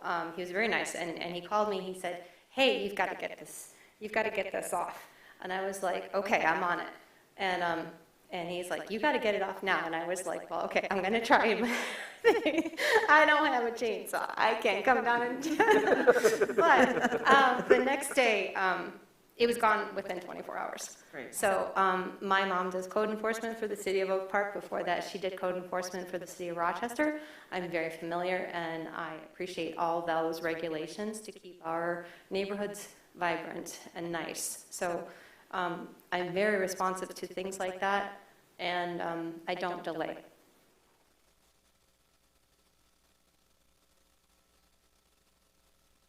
Through the chair. So as the liaison to the Planning Commission, this project actually came twice to the Planning Commission. You did an initial presentation before your request. You really wanted to get a lot of feedback and input, which was great. I was at that meeting, but on the November 3rd meeting, I had COVID, so I was not at that meeting. But I can tell you that it did pass unanimously, and a lot of the questions and concerns that were raised in the initial meeting were addressed either at that time or at the November 3rd meeting. There was one there was one resident that I believe it was an email that sent that had concerned about increased parking. I don't believe anybody on council had that concern. There are 11 parking spaces. With there being 7 units, that's more than enough parking available to keep it on site.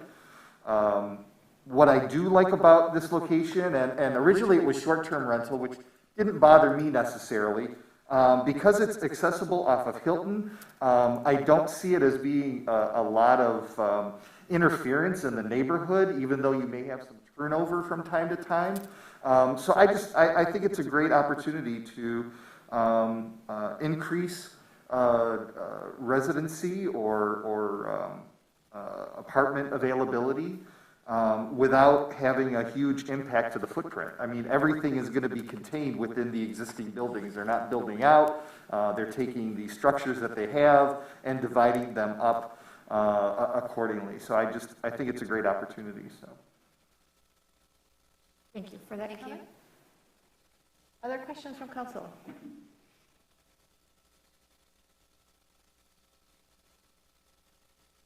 All right, we would need a motion to proceed. If I may, our council gave me an updated motion based on the changes that we have to make to the additional conditions. I approve conditional rezoning, special land use application, and site plan for 415 Hilton, rezoning property from R2 to R3, with the conditional rezoning agreement being approved, subject to the additional condition being added by the applicant to require minimum 30-day lease term and all rental agreements, subject to the approval of the city attorney. Second. Moved by Pollica and seconded by Councilwoman James. Are you opening deliberation? I was going to have deliberations, comments? Yeah, through the chair, I just wanted to make a quick comment. I was really curious about sort of the voluntary kind of opting out of short-term rental as an option. And so I'm glad you talked about that a little bit, about what your business model is and what you're looking to do. And I think it's an interesting niche. I have a mom who lives in Florida who's looked at something that's between a short-term rental but not a annual lease, and you're fitting right into that interesting niche that is really hard to find. So I'm intrigued by that. I think there's a market for it. At least I know one person who's in the market for it. I'm sure there are others, especially with, as you mentioned, how working has changed through the pandemic. I looked at the renderings that were not in this packet, but Jordan was kind enough to provide them. I think they had been presented to the Planning Commission previously. And I do think that this is it fills a gap that is needed. It's low impact on the surrounding neighborhood. I think this is a good proposal and look forward to voting yes on it.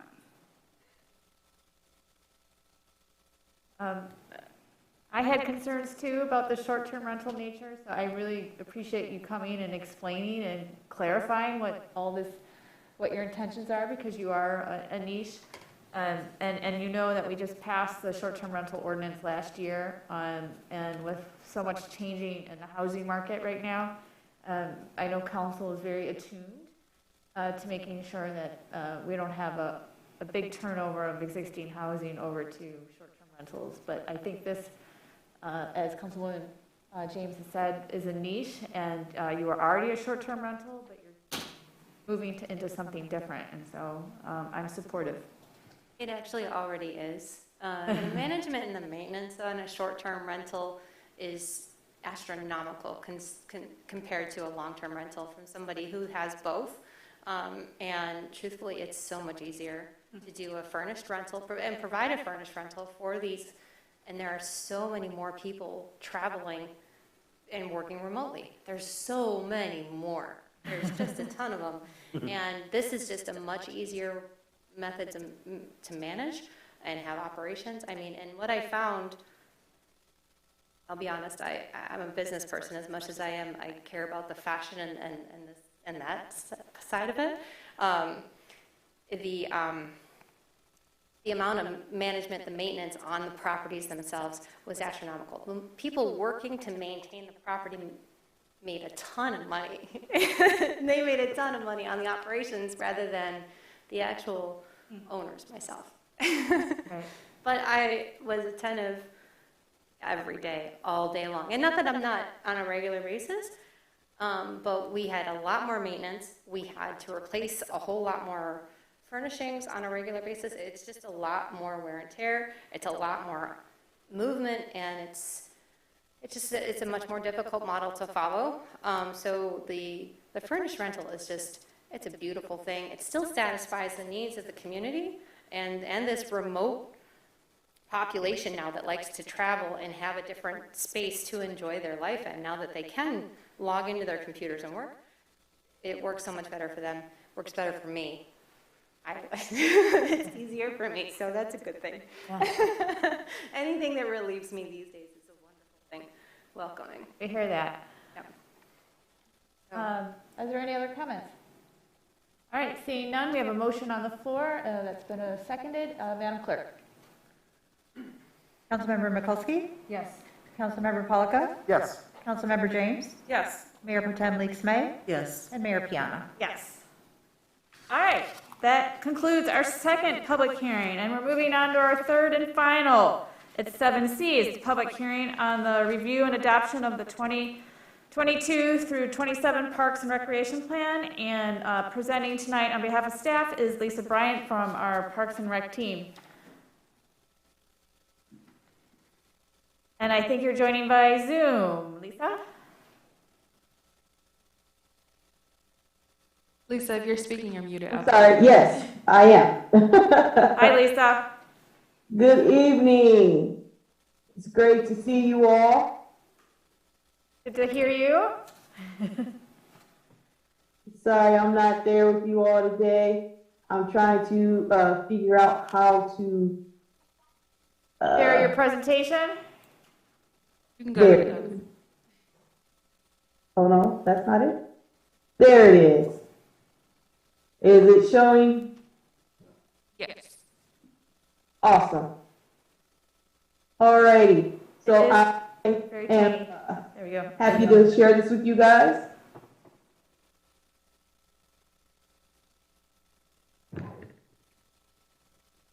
Welcome everyone. I know it's been a long night so far, so I'm gonna just be very clear and concise and move along. I am Lisa Bryant, and Lorena Wheeler is the director, and I am the deputy director of Ferndale Parks and Rec. The master plan is part of the Plan Ferndale process. There's three components of it. Parks and Rec is one of the three components. There's the master land use plan, the Park and Rec plan, and also the climate action plan. You might ask, why are the Parks and Recreation Plan and Climate Plan a part of the overall master plan process? Well, this is because Parks and Rec and Climate Action have direct ties to land use, planning, zoning, and sustainability policy, and they help guide the city's vision and action items.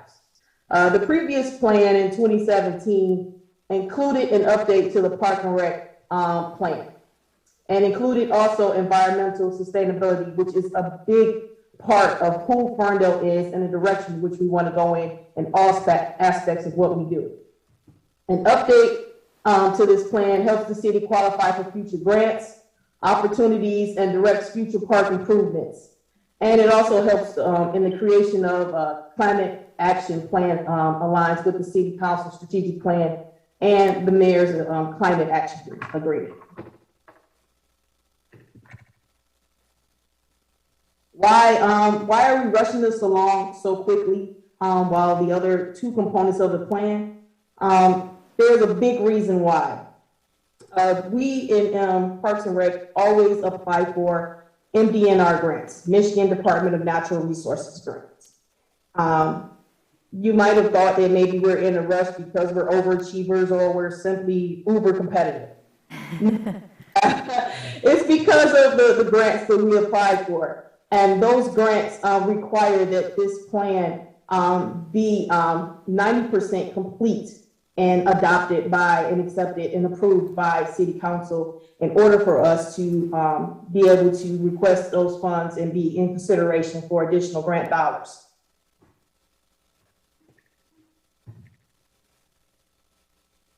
Creating a community-based plan, in doing so, public engagement is important. It's the number one component of the plan and what we're doing.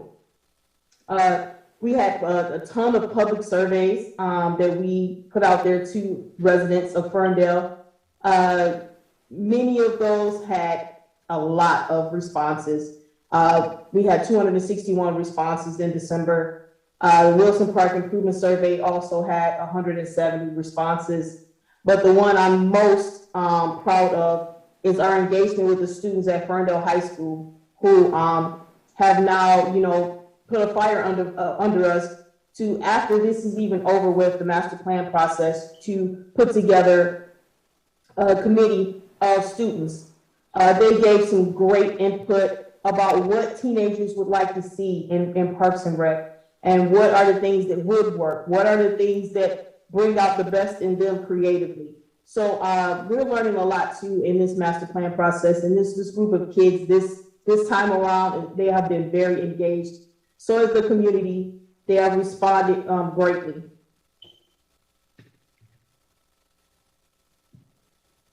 As again, we'll talk about the public engagement initiatives. The updated Parks and Rec master plan was posted on for public review on December the 22nd on the Plan Ferndale site. It was available for public comment via email and by phone. Also on the city's Facebook page. All of these comments and suggestions were taken and put into the master plan as well.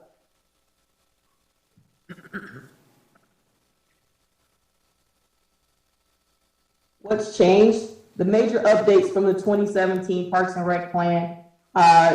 One of the biggest changes was the analysis on the impacts of COVID and Parks and Recreation Services as a whole. COVID impacted our programming, our revenue, everything that we did, it impacted, including our updates for our parks. And it was just a phenomenal, it impacted us in ways that we won't even be able to explain probably for years. But it also impacted us in positive ways where it made us pivot and learn to provide services to our community regardless of the circumstances. It also, we updated our goals, objectives, and action plans. We updated facility assessments, which we received for all facilities and parks in the city of Ferndale. What you're looking at right now, the picture is a picture of Martin Road and the splash pad plan. And these are some of the proposed updates through a ton of discussion with the community as well as architects of the proposed plan for the updates. There's also going to be a slide later on of the Wilson Park plan and some of the things that we proposed, as well as updates that the community would like to see within the plan. This is the two proposals for the improvements for Wilson Park that are also going to be incorporated into our master plan. There's what we call A, which would be where the soccer field is located in the middle of Wilson Park, and then there's option B, which would mean that we would need to relocate the soccer field. The most agreed upon improvement was concept A. Concept A was the one that visually most residents, and including the teens, really gravitated towards. Concept B was the more, would take less funding. It was just, for us, it was easier to facilitate. And it depends a lot on the funding that we receive from our grants and things like that. But Concept A was the winner when it comes to public opinion. And our next steps. Of course, today I'm here presenting the plan to City Council, asking you to adopt this plan so that we can move forward and submit this plan to the DNR and county for the regional planning commissions for funding for some grant dollars that would greatly benefit our parks. And of course, we are letting you know that it can and will be amended and presented for public review and adoption to ensure that our plan aligns with the other two parts of the master plan, which is the climate action and master land use plan.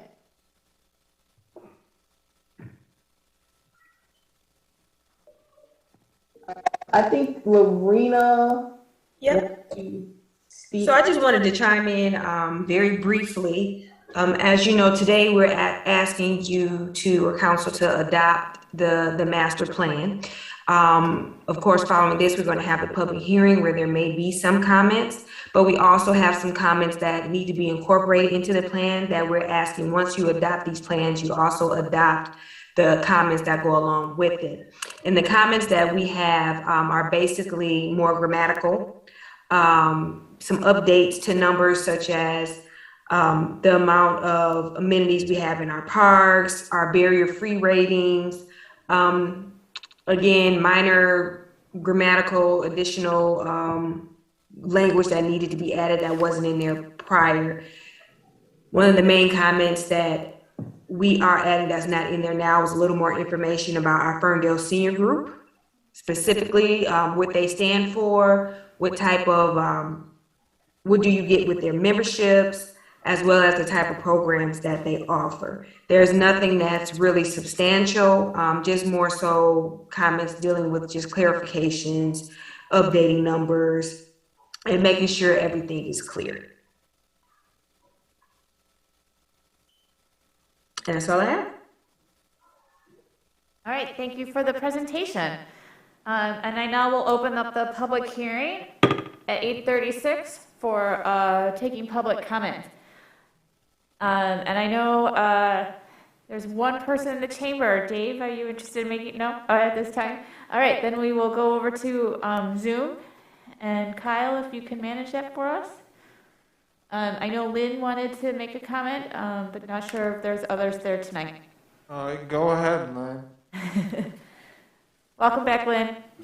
Hi, I was just interested in, because when I read through the proposal that was sent to the steering committee of what programs are coming back, because the way it read, when I looked at it, was all it said was what was eliminated because of COVID. So how many of those programs are coming back, and how many new programs are you guys instituting? I couldn't find that in the plan. I might have missed it, but I just didn't see it. Lisa, do you want me to chime in on this one? I can start it off. Okay. Right now, most of our programming that was yearly, such as our sports, will be coming back the way that it was prior to COVID, such as our softball leagues, all of our youth programming, with the addition of a few clinics we're adding on. It's just we're being a lot safer with it and reducing numbers when it comes to anything that's indoors. We partner with Ferndale High School for that. Other programming we are adjusting. We're rebranding it, calling it something different. Things as our daddy-daughter dance, it will become something else. Breakfast with Santa, it became Santa Parade. So even though it seems as if things are being canceled, they aren't being canceled, they're being reimagined. We don't like to cancel, we like to reimagine. So that's what's going on with many of our programs. Lorena, would you like to add to that? I mean, that was a great explanation, Lisa. Thank you. And one other thing, in our plan, we also have a section where we talk about adapting our programs to our residents and the needs of our residents. So we continuously do that. We continuously review our program, see what was successful, look at surveys we put out throughout the year, suggestions that we get, and try to offer new programs based on that as well. So we're always reevaluating and being very conscious of being safe while we're doing it, especially during this time. And not to mention, we once we open back up to the public, we would be able to offer more. When I say open back up, I mean our recreation building.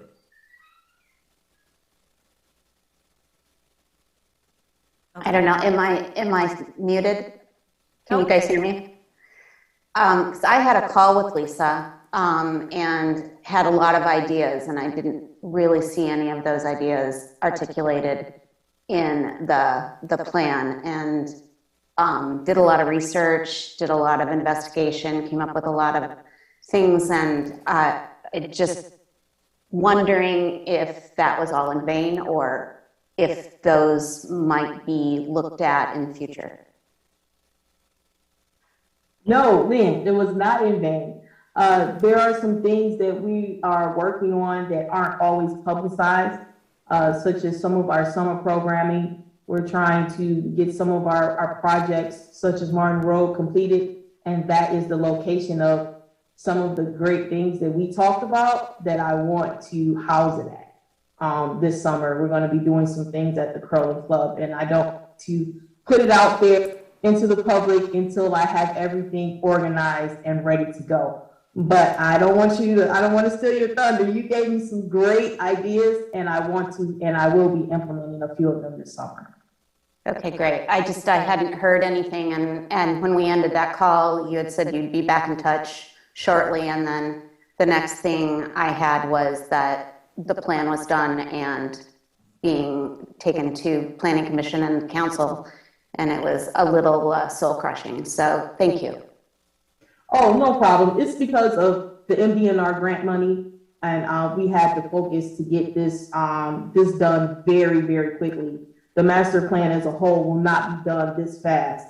So it was more like trying to streamline, get all our ducks in a row so that we can get this through, so we can get this grant funding for additional programming. So nothing that we talked about was over with. I apologize greatly if I made you feel that way. That was never my intent. I had tunnel vision and was trying to focus and really get this plan underway. And I totally understand. And when you said that it was for the grants, and I remember we talked about that in the phone call. So thank you, Lisa, for the clarification, and just shoot me a text or an email or give me a call if you want to talk further. Oh, no problem, Lynn. Once Council asks their questions and we get this adopted, I will be leaning on you greatly. Thank you for calling. Thanks, Lisa. Thank you for that comment. Are there anybody else waiting in queue for making a public comment tonight? All right, thanks, Lynn, for joining us. With that, I am closing public comment at 8:42 for the public hearing.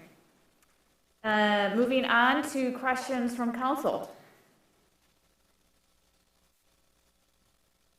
Or comment. Through the chair, this is just to be extremely clear. Can you just walk through one more time sort of the process that we're anticipating here of reviewing the plan that's before us tonight in anticipation of, meeting a grant application for grant deadlines and followed up by amendments? Can you just sort of walk through that one more time so everyone understands that we will see this again, if I understand it correctly?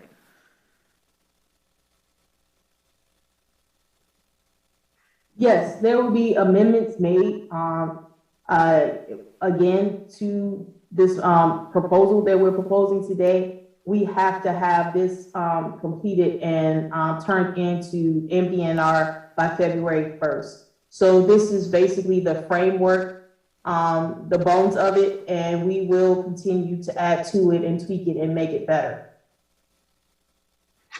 If I can take a moment to add on to that too. The amendment that will be forthcoming over this spring will also include a lot of the work that's currently being done with the community action plan as well as the master land use plan. So like Lisa mentioned earlier, there's a lot of overlap that falls in the Parks and Recreation master plan as well.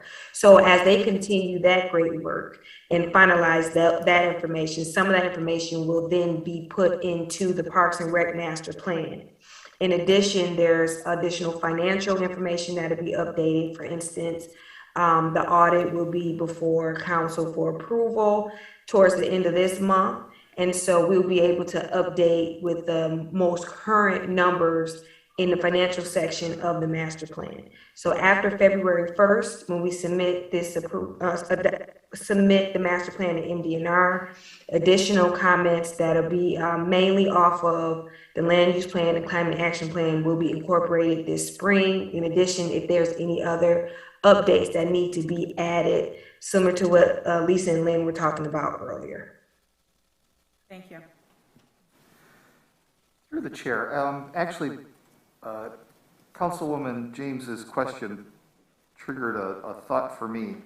So, is there anything in the update that could impact? Is there anything that we would expect in the updates going forward that would potentially impact the MDNR grants? No, the MDNR actually allows for amendments to the plan. You just have to go through their process, just as when we have our MDNR grants and we ask for extensions. It's a similar process to that. But no, what we're putting in there is nothing major. So when we did this Parks and Rec plan, we made sure that we worked with the Smith Group, and we made sure that we hit all of the requirements of the MDNR master plan requirements for adoption. And so we have all that in this current plan. So the amendments won't change any of that. Excellent, thank you. All right, we need a motion to proceed. Mayor, I move that we approve and adopt the 2022 through 2027 Parks and Recreation Master Plan as submitted by Parks and Recreation Director. Support. All right, moved by Councilwoman Mikulski and seconded by Councilman Polika.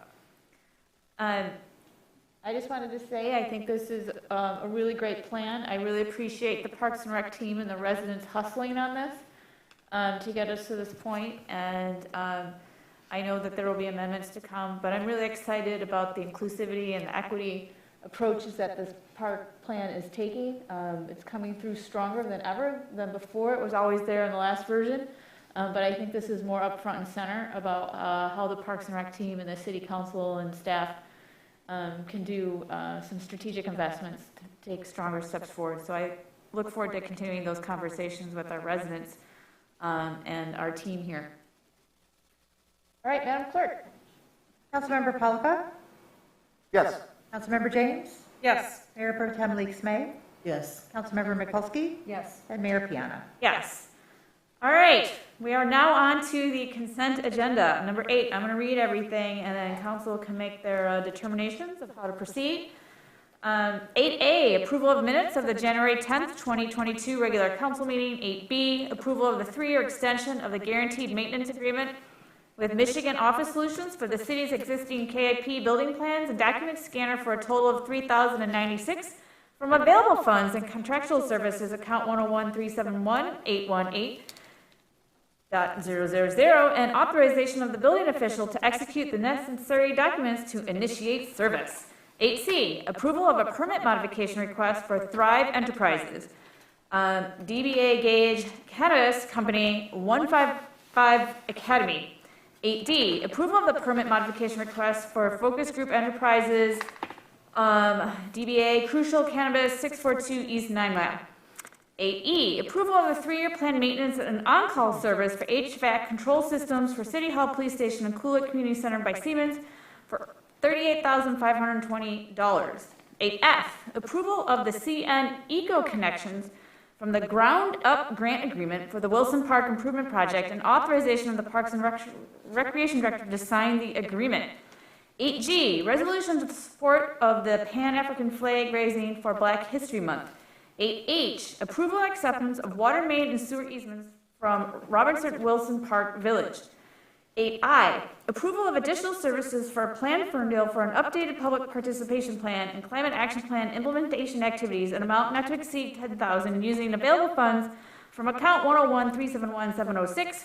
8J, approval to purchase Stairmaster Gauntlet Step Mill. I'm not going to use that. For $6,799 to replace interoperable physical fitness training equipment used by firefighters. 8K, approval of bills and payrolls is submitted by the city manager's office and subject to review by the City Council Finance Committee. What is the pleasure of council? Mayor, I move to approve the consent agenda as presented. Support. Moved by Councilwoman James and supported by Mayor Pro Tem Leaks May. Madam Clerk, or is there discussion? Okay, Madam Clerk. Councilmember James? Yes. Mayor Pro Tem Leaks May? Yes. Councilmember Mikulski? Yes. Councilmember Palika? And Mayor Piana. Yes, and that passes. All right, on to the regular agenda is 9A, which is confirmation of resident appointments to city boards and commissions. Madam Clerk is introducing this topic tonight. Yes, thank you. We have a number of openings on our city boards and commissions, particularly with our Board of Review, which starts their work in March. So we really do need to get some folks appointed to that board. So we do have 3 applicants for 2 positions. One person on the Board of Review can be a renter, but the other folks have to be property owners / taxpayers. So those folks are noted in the packet, folks who have applied. And we also have an application from Tim Perret for the Arts and Cultural Commission and Lynn Clark Gaynor for the Beautification Commission. I just wanted to clarify, Lynn Clark is moving on to the Arts and Cultural Commission. And Tim Pear is for the Arts, and moving forward for the Board of Review is Reginald Sutherland, and I think it's Rochelle Mitchell, who is the homeowner. Correct.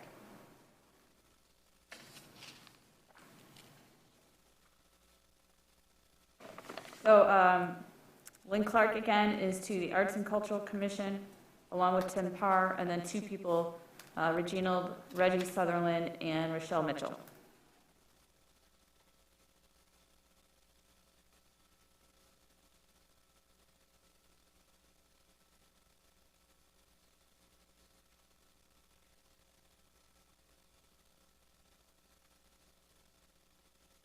So we need a motion to proceed. Mayor, I move that we confirm resident appointments to city boards and commissions as discussed during the meeting as submitted by city clerk. Support. Moved by Councilwoman Mikulski and supported by Mayor Pro Tem Leaks May. Madam Clerk? Mayor Pro Tem Leaks May? Yes. Councilmember Mikulski? Yes. Councilmember Palika? Yes. Councilmember James? Yes. And Mayor Piano. Yes. And that moves forward, and we're moving on to 9B for the regular agenda, which is consideration of project engineering fees from Rowe Professional Services Company to support the Woodward Moves project. Do you want to see if any of the appointees? To support the Woodward Moves project in an amount not to exceed $1,702,255 from Act 51, account 202-000-548-000 as approved by City Council during the 2021 budget process.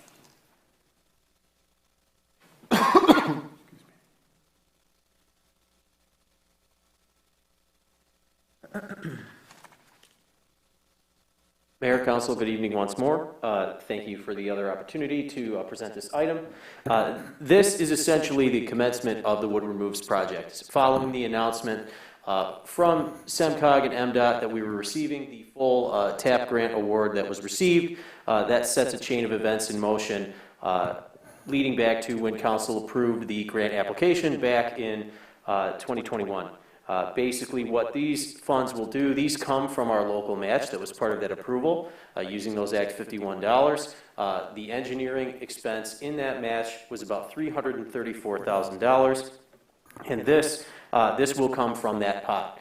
And in conversations with MDOT, the remainder of that pot will be sufficient for the remaining engineering costs for the project, allowing us to maintain our goal of staying within that match budget as a ceiling for the project. What these costs will do, they take us from plans to design and construction engineering documents that are suitable for bidding. And once, essentially what will happen is If this item is approved tonight, basically what happens is that design work begins. Pleasant Ridge is on the hook for a portion of that amount because there is some design work and still some work in this project happening in their community. What will happen is Ferndale will be the lead agency because we're a larger city and the vast majority of the project is in Ferndale, so we would administer this contract with Rowe, who is MDOT's contractor, on the resurfacing project. So going with Rowe allows us to have efficiencies working with MDOT. That's one of the reasons why those engineering dollars will go further. And basically what will happen is between now and April 15, those documents will be developed, then pencils up on those documents, and they go to MDOT, who leads the bidding process. I'm going to mention it again at call to council this evening, but MDOT will be hosting a community meeting on February 7th at 6 p.m. It'll be virtual. As soon as MDOT issues the press release and gives us the link, we will put it on our coming events page. I believe, Kara, Communications Director, I believe we may already have a teaser about that online. Is that true, Kara? Thank you. So we've already kind of put that online to let people know it's coming, but we will get that link as soon as we get it from MDOT and put it online. So essentially that'll just be, that'll dive into the details of project timing, but what this item is all about is getting us to bidding, which MDOT would lead in June. And with that, I can take any questions about this item. Through the chair, I just have one question off the top of my head, which is, can you talk about what Act 51 funds are? What are they used for? What are their restrictions versus what's their flexibility? So I'll talk generally about that, but I'd like to kick that to Joe and Dan Chris to make sure I don't get any of the legalese incorrect. But generally, those funds come from gasoline taxes and registration fees, and they are meant for road projects, road related. So road resurfacing, road repairs, road enhancements. Generally, that's what those funds are for. So it's a separately collected and separately deployed source of funds. And with that, just to make sure I don't get any of the particulars wrong, if I may kick it back to the city manager on that. Yeah, sure. Broadly speaking, it's just simply fuel taxes and fuel-related taxes collected by the state. The state's required to pass and distribute a portion of those to the local jurisdictions, cities, villages, and townships. And in our case, our funds are managed in a separate fund called Fund 202. You'll notice a balance report that was uploaded as part of the packet that does provide a snapshot of the fund balance in that fund. And that is managed by the Department of Public Works because the use of those funds are restricted to road infrastructure use.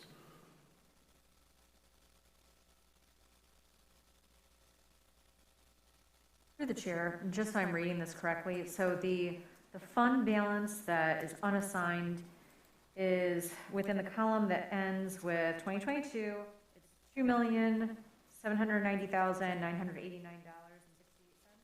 that correct? The assigned number is what I would say the cash available, the liquid cash. Restricted means that those funds are purposed already and committed. And when we say purposed, is that current road projects within Ferndale? Yes, it would be for some infrastructure project that the DPW had already budgeted for. Could be staffing-related expenses associated with the work on infrastructure, yeah. And just for final clarity on that, does that also account for projects that we may be scoping out throughout the year? No. No? Okay. Do we happen to know what that number is? Dan Antosik, I'm not sure if you have your budget in front of you, but do you have the numbers available in front of you for the budget activities for account 202 major roads? Not directly off the top of my head in terms of GL. Good evening tonight, Mayor and Council. But what I can say is in terms of major road projects for the remainder of this fiscal year, the only thing that we have in the pipeline is a crack sealing program, which a portion of that funds come out of major roads, and then another portion of that comes out of our local road fund. That's a total of approximately $100,000 split between those two funds. It'll come out roughly 60-40, somewhere in there. It's really dependent upon the roads that we do our crack sealing on.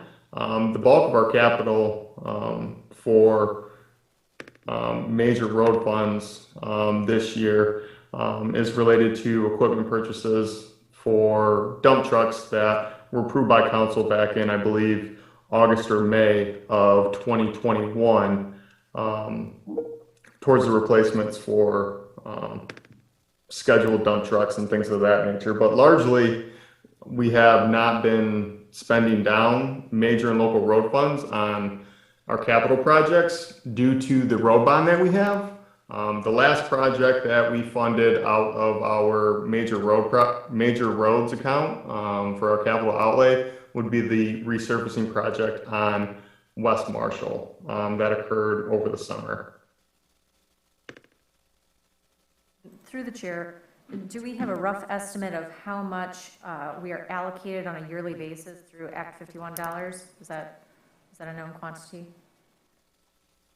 You get the DPW would get that, and that's approved during the budget process.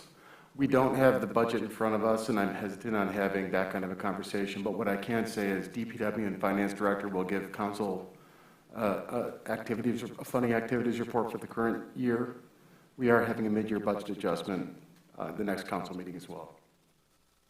But before that, I'm sure we have the information in the system, so we'd be happy to give you the details. Have a ballpark, like? I'd hesitate to ballpark, the number's not in front of me.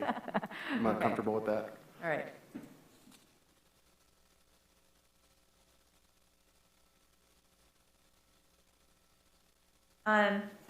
You know, we've been applying and working with this project for over 3 years, and so we've known this expenditure has been coming, and have been setting aside potential funds to pay for the 30% grant. So we've known that we've needed to budget for this with our Act 51 dollars for 3 years, if not more. Okay. I had a question about that February meeting you just mentioned. That was the first time I hear it. Is that the final meeting with MDOT to approve design, or is that a different type of engagement? Thank you, Mayor, for the question. Excuse me, sorry about that, bad time cough. So that meeting is essentially an MDOT project information session. So we just got the date from them this week. So they've been essentially, everything sort of cascaded once the funding was confirmed. Not to be super crass, but that's kind of how MDOT operates. Once they know that those funds are released, then all the rest of the dates in their calendar start to populate. And so what this meeting will be is public information. So as has been noted previously, whether this road diet was happening or not, the orange barrels were going to come to Ferndale for the resurfacing project. So what typically MDOT does before a resurfacing and before this project will be to host a community meeting to say, this is the scope of the project, this is when it starts, this is when it stops, here's a contact information number that you can talk to for an MDOT person who will be sort of the project manager. Basically, it's really just about the key dates and deadlines. Right. And so I want to also clarify very quickly, as far as design, the design is essentially finalized from all the different meetings that we've had. This is about generating, there may be some sort of engineering related refinements, getting things to scale, getting things actually penciled out so that a contractor knows, okay, you say you want a bump out, you say you want a bike lane, how much paint, how much concrete, how much this, how much that, so that you can get an accurate bid. That's what these documents are about, is getting to that level of detail. So it's essentially a function of taking what that design is, all the different meetings that we've had and all those different drawings that exist, turning that into bid documents. Okay. And we'll share those with the public, of course, but this meeting is really basically MDOT conveying those key project milestones. Okay, so we'll actually get a timeline and not a timeline of the timeline? Yes, indeed. We've already had several timelines and timelines. This one will be the actual one that you can put in a calendar. Okay, great. That would be good. But I do have some concerns about, as you know, I've expressed to you concerns regarding the level of protection on the bike lanes rather than delineators, and looking for something more of a barrier. I know that's a negotiation with MDOT, but I think that they need to hear from residents, because I'm hearing from residents they actually want more protection than those white sticks. So I think that's an area for me where I would hope that MDOT would be willing to listen as part of the design process. Mayor, we've definitely, we've heard that as well through community meetings, and we've taken that to MDOT. Frankly, one of the main drivers of that is cost. In terms of being able to do this within budget and provide at least some level of protection. But that is something that we are looking at, and while we are trying to stick to the budget that is there, if there were external, we've had foundations contact us about the project. If there were external funding sources that materialized and they were able to be, these things were able to be upgraded within MDOT's timeline, that would be something we would explore. But right now, essentially, what we're working with is sort of the design with the budget that we have. But we absolutely have heard that. We agree with that. Just like on Livernois, we would prefer at the time to have more substantial protection, but you go to war with the dollars that you have. And so that's essentially where we find ourselves. Okay, I'll follow up with you after this. Please do, yes. Discuss Thank you. more with you about the foundations. Through the chair. I have two things. One is a question, and that's if for example, we didn't come forward with the safety improvements that we want as a city to implement on Woodward, the city would still be responsible for putting in Act 51 dollars in the resurfacing. The state of Michigan just doesn't come into the city and say, we're going to cover everything for you. Councilmember, that's a good question. We are, no matter what, MDOT is, if they're anything, they're very clear on what's their responsibility and what's not. The parking areas to the sidewalk are our responsibility, with the exception of some ADA improvements. There are things that, once federal dollars touch things, ADA is, MDOT will have to take that on. So part of, if it was just the resurfacing, they would still have to do limited work in the sidewalk space, which would be related to ADA ramps and those little bump strips that go in the ramps. But other than that, it would basically be on us to do all the parking areas all the way to the sidewalk on both sides of Woodward. Okay, I just want to make people aware that this isn't a project where we would have the opportunity to pay nothing. We still have to put Act 51 dollars into the pot for a resurfacing project. So, my other item is a comment, and I have concern over the proposed two-way bike traffic that they're suggesting on each side of northbound and southbound. I think that is really a safety issue in regards to the bicyclists, because if you're coming, people turning onto Woodward predominantly look one way because they know that traffic is coming from one direction. If you all of a sudden implement another direction for bikes, you're going to get a lot of people running into bikes. So I would really encourage you to push MDOT, if you can, in your conversations, to direct traffic for bicyclists in the same direction. We do that on every other major road in the city. We do it on 9 Mile, we do it on Livernois, on Hilton. I think that's a big concern that they're proposing to do the two-way traffic. So.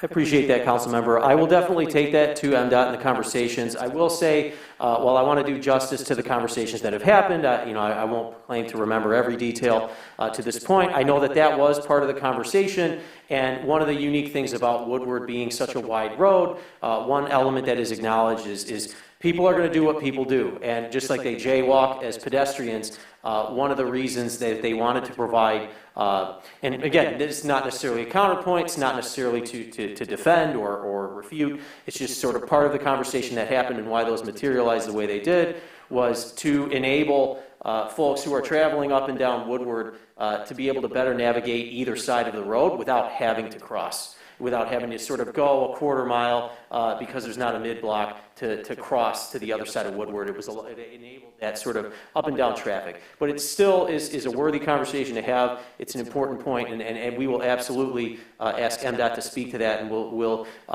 further investigate that conversation to make sure if there are reasons to change that, that we will. SEMCOG and MDOT are both at that table, as well as bike activists and people who have been on all sides of this issue. So we'll definitely take that conversation seriously. And I get your point that people are going to do what they want to do. However, if you encourage them with markings saying go both ways, they're going to go both ways. All right, any other questions from council? This is for council. I'm not opening it up for public comment at this time. So, are there other questions from council? All right, we need a motion to proceed. I move to approve the proposal from Rowe Professional Services Company in the amount not to exceed $172,255 from account 202-000-548.000 Major Streets, Motor Vehicle Highway Funds, as presented by the CED Director. Second. Moved by Polika and seconded by James. Madam, are there any other comments from council at this time? Madam Clerk, please roll call vote. Councilmember James? Yes. Mayor Pro Tem Leaks May? Yes. Councilmember Mikulski? Yes. Councilmember Polika? Yes. And Mayor Piana? Yes, and that item proceeds. All right, our final item on our regular agenda is 9C, appointment of council members to city boards and commissions. And this is our annual realignment of city council members who serve as a liaison to our, I think, 15 plus boards and commissions, and it aligns, we readjust every 2 years with the mayor election cycle. But city council can negotiate changes and swaps at any point. We're open to that if it makes sense. But here we are at the 2-year mark. So what has been done in the past is we just go down the list and have a conversation about who would like to stay, who would like to swap. But the mayor pro tem is sort of a nomination approach versus a hand raising, I would say. So I am recommending we start with the mayor pro tem and just go down the list. Is that copacetic with council? Okay, good. All right. Mayor pro tem. Do we have any? Well, I'm listening to see if there's other interest. I mean, definitely I would stay on, but if there's other interest in the mayor pro tem, I'm happy to turn over the torch because we all deserve the opportunity to expand our leadership skills. So. I am interested in self-nominating, if that's allowed. It is.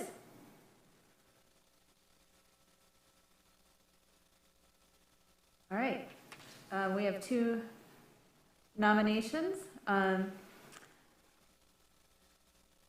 for Kat and one for Raylon, but with the opening of passing the torch, so to speak. And we will do an adoption all at the end. So I'm going to take copious notes here, and Marnie, I hope you do too.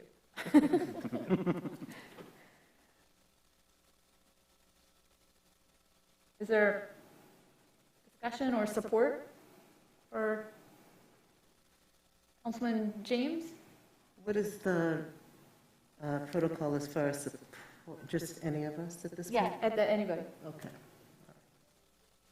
Well then, I support Councilmember James becoming mayor pro tem. I second. Okay. Councilman Mikulski, are you good with that too? Sure. Okay. All right. Next up is Accessibility and Inclusion Commission, and that is currently served by Mayor Pro Tem Leaks May. I'd like to re-nominate Mayor Pro Tem Leaks May if she's interested in maintaining that position. We have a couple of things that we want to kind of proceed with, so I'm happy to maintain that position. I do want to let people know that some of these boards and commissions I call heavy, intense involvement, and then I would say medium intensity, low intensity, and then I question even if one is actually meeting or not. can I ask about the Ferndale Public Schools Superintendent Advisory Committee? Is that happening? It has not happened. I simply put my name in on that because I'm very familiar with the schools, having children in the schools, and if it should proceed, I felt like I would be suitable and great representation should something come up, but we have not met at all. I think this was a common sort of, it didn't really meet before, and I don't know if this is by ordinance, resolution, or partnership, you know, just something that we do to make sure it happens, but I think it's happening in different ways rather than having a council liaison. I'm looking at the city manager for... It's not by, through the chair, it's not by ordinance. It's closed kind of committee that an opportunity to really meet. So. Sorry, through the chair, so it's not even a resolution that we passed? I think there was, my recollection is that there was a intent to have the liaison with the school district, but it has not come to fruition. Okay. Yeah. I think the liaison is happening in different ways, through like land negotiations with Councilman Mikulski and I, and our individual relationships. So I think I would recommend we pause that one, and then surface, you know, talk to the school district to see if this is something they even want to continue. Okay. Is that something we can do, Joe? Yes. Yeah, When would discussions, if they decide to continue that, when would discussions for that? Well, it's up to them. Up to them? They haven't pursued it either. Okay, all right. It takes two to have a partnership and advisory committee. So it's something that isn't on their radar either. So why don't we take that off the table? Because when I look at, you know, how many council members are serving on boards and commissions and who has the heaviest load, and that is Councilman Mikulski. And I know that we need to reduce the load, and so I want to make sure as we go through this, we have that in mind. And if we take, you know, I said low intensity, the Superintendent Advisory Committee is low intensity or no intensity because it doesn't meet right now. Okay. But if it does, we'd bring that back to discussion and look for an appointment. Okay. All right. So the Agenda Committee, which is includes the mayor by virtue of office, and I would say the Agenda Committee is regular, but relatively low intensity. Yeah, I guess I would say moderate because we have to do it twice a month, and it involves a little bit of time, especially it being, you know, within a few hours to, you know, half a day, we have to respond so that the agenda gets published timely. Yeah. But all council members now have access to all agendas in development. Mm-hmm. So making this, I think, a little less intense than its low intensity. I don't mind staying on for another term on the Agenda Committee. Is there support for that, or would anybody like to switch? Support. Okay. All right, Paulika stays on, if everybody agrees. Yep. Okay, Arts and Cultural Commission with Councilwoman Mikulski. Laura, you're on 6 and you have the heaviest load. Which one are you more willing to? You know, I'm open to anything that anybody's interested in being involved with. I'm very flexible, but one of them's got to go. Mm-hmm. Yeah. I had talked to Councilwoman Mikulski over the weekend about her heavy load, and I was going to volunteer to take on the Environmental Sustainability Commission if that's one that she would like to offload, and depending on the interest in other council members. I support that. I support that. Okay, so James on the Environmental Sustainability. Thank you for helping out there.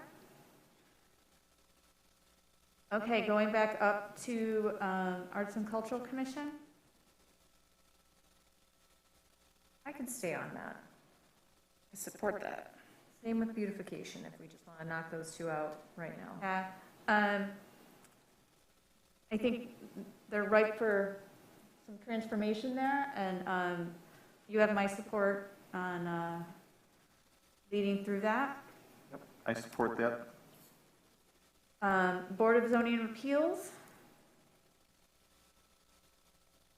I'm actually going to self-nominate myself with that only because for the first year that I was on that, it was actually through COVID was just starting, and I really I took on some additional learning opportunities outside of the BZA to learn about it, and I found that once we got into it this past year, I really enjoyed it, and we have things that I'm still learning, and I'm just happy to continue because I enjoy it so much, and I think at this point it will help me transition at some point into my desire to serve on planning. I think it would be a great experience. Absolutely, I agree with that.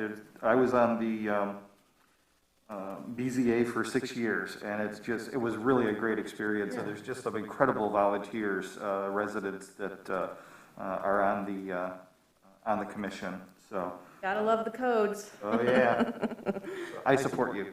Thank you. All right, Brownfield Redevelopment Authority. I am currently on that. I don't mind staying on that, considering that I'd also like to stay on the Planning Commission, and there's kind of some synergy there. I support that. Both. And it's very low. I mean, in the last 2 years, I met once. Yeah, so right, low intensity. Yeah, okay. Okay, so kind of related into the themes of capital improvement plan policy teams, it's been James and Pollica. It happens once a year, but it's an intense, I think, month, 2 months? Yeah, a couple weeks. Staff is really great at organizing. Kyle is really great at organizing all the material, working with staff, putting it together. So honestly, it's about a week to 10 days of intense review of materials, and then a good day and a half of meetings with all the chairs, the department heads, in reviewing the plans for the next 5 years, the proposed plans.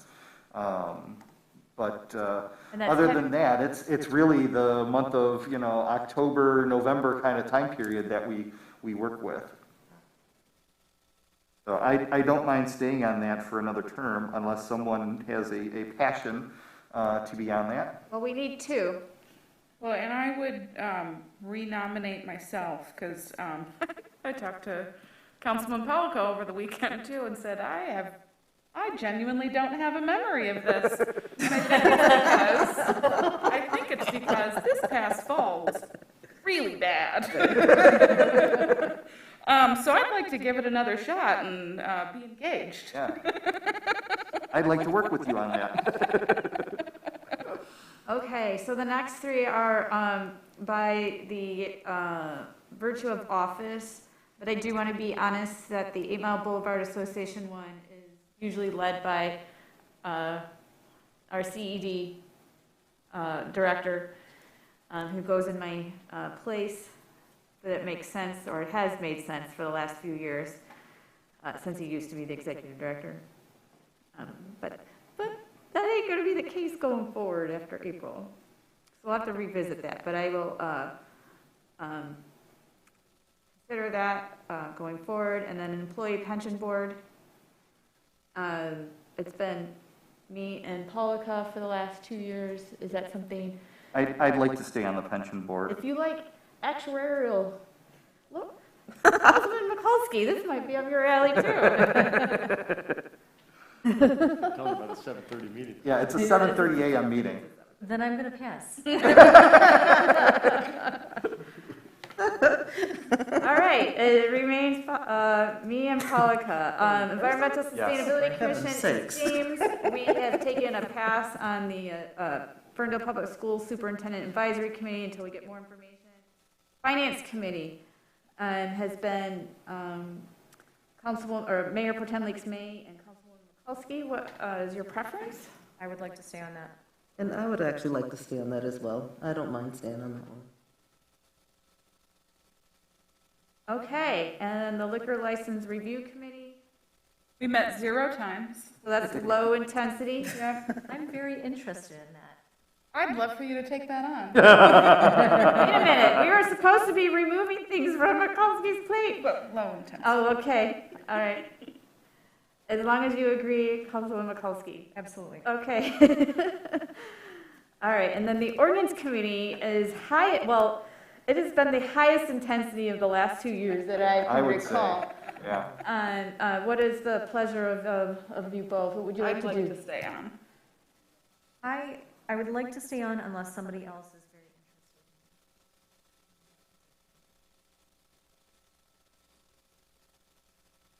very I was on it for 6 years, and it's a lot of work, and I have enough with the Planning Commission. I was on it with you for 6 years. Well, with you 4 years, yeah, I was on it for 6.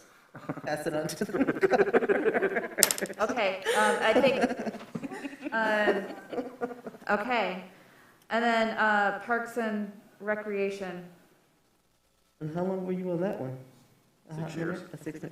6 years. I would like to take the liberty and risk of nominating Mayor Pro Tem Leaks May for Parks and Rec if she is interested and available, as that was one that Councilwoman Mikulski expressed a willingness to let go of if someone else could take it on.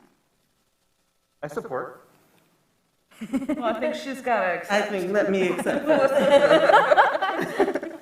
I actually. Sorry for putting you on the spot. That's okay. I'm debating that because I actually have a different opportunity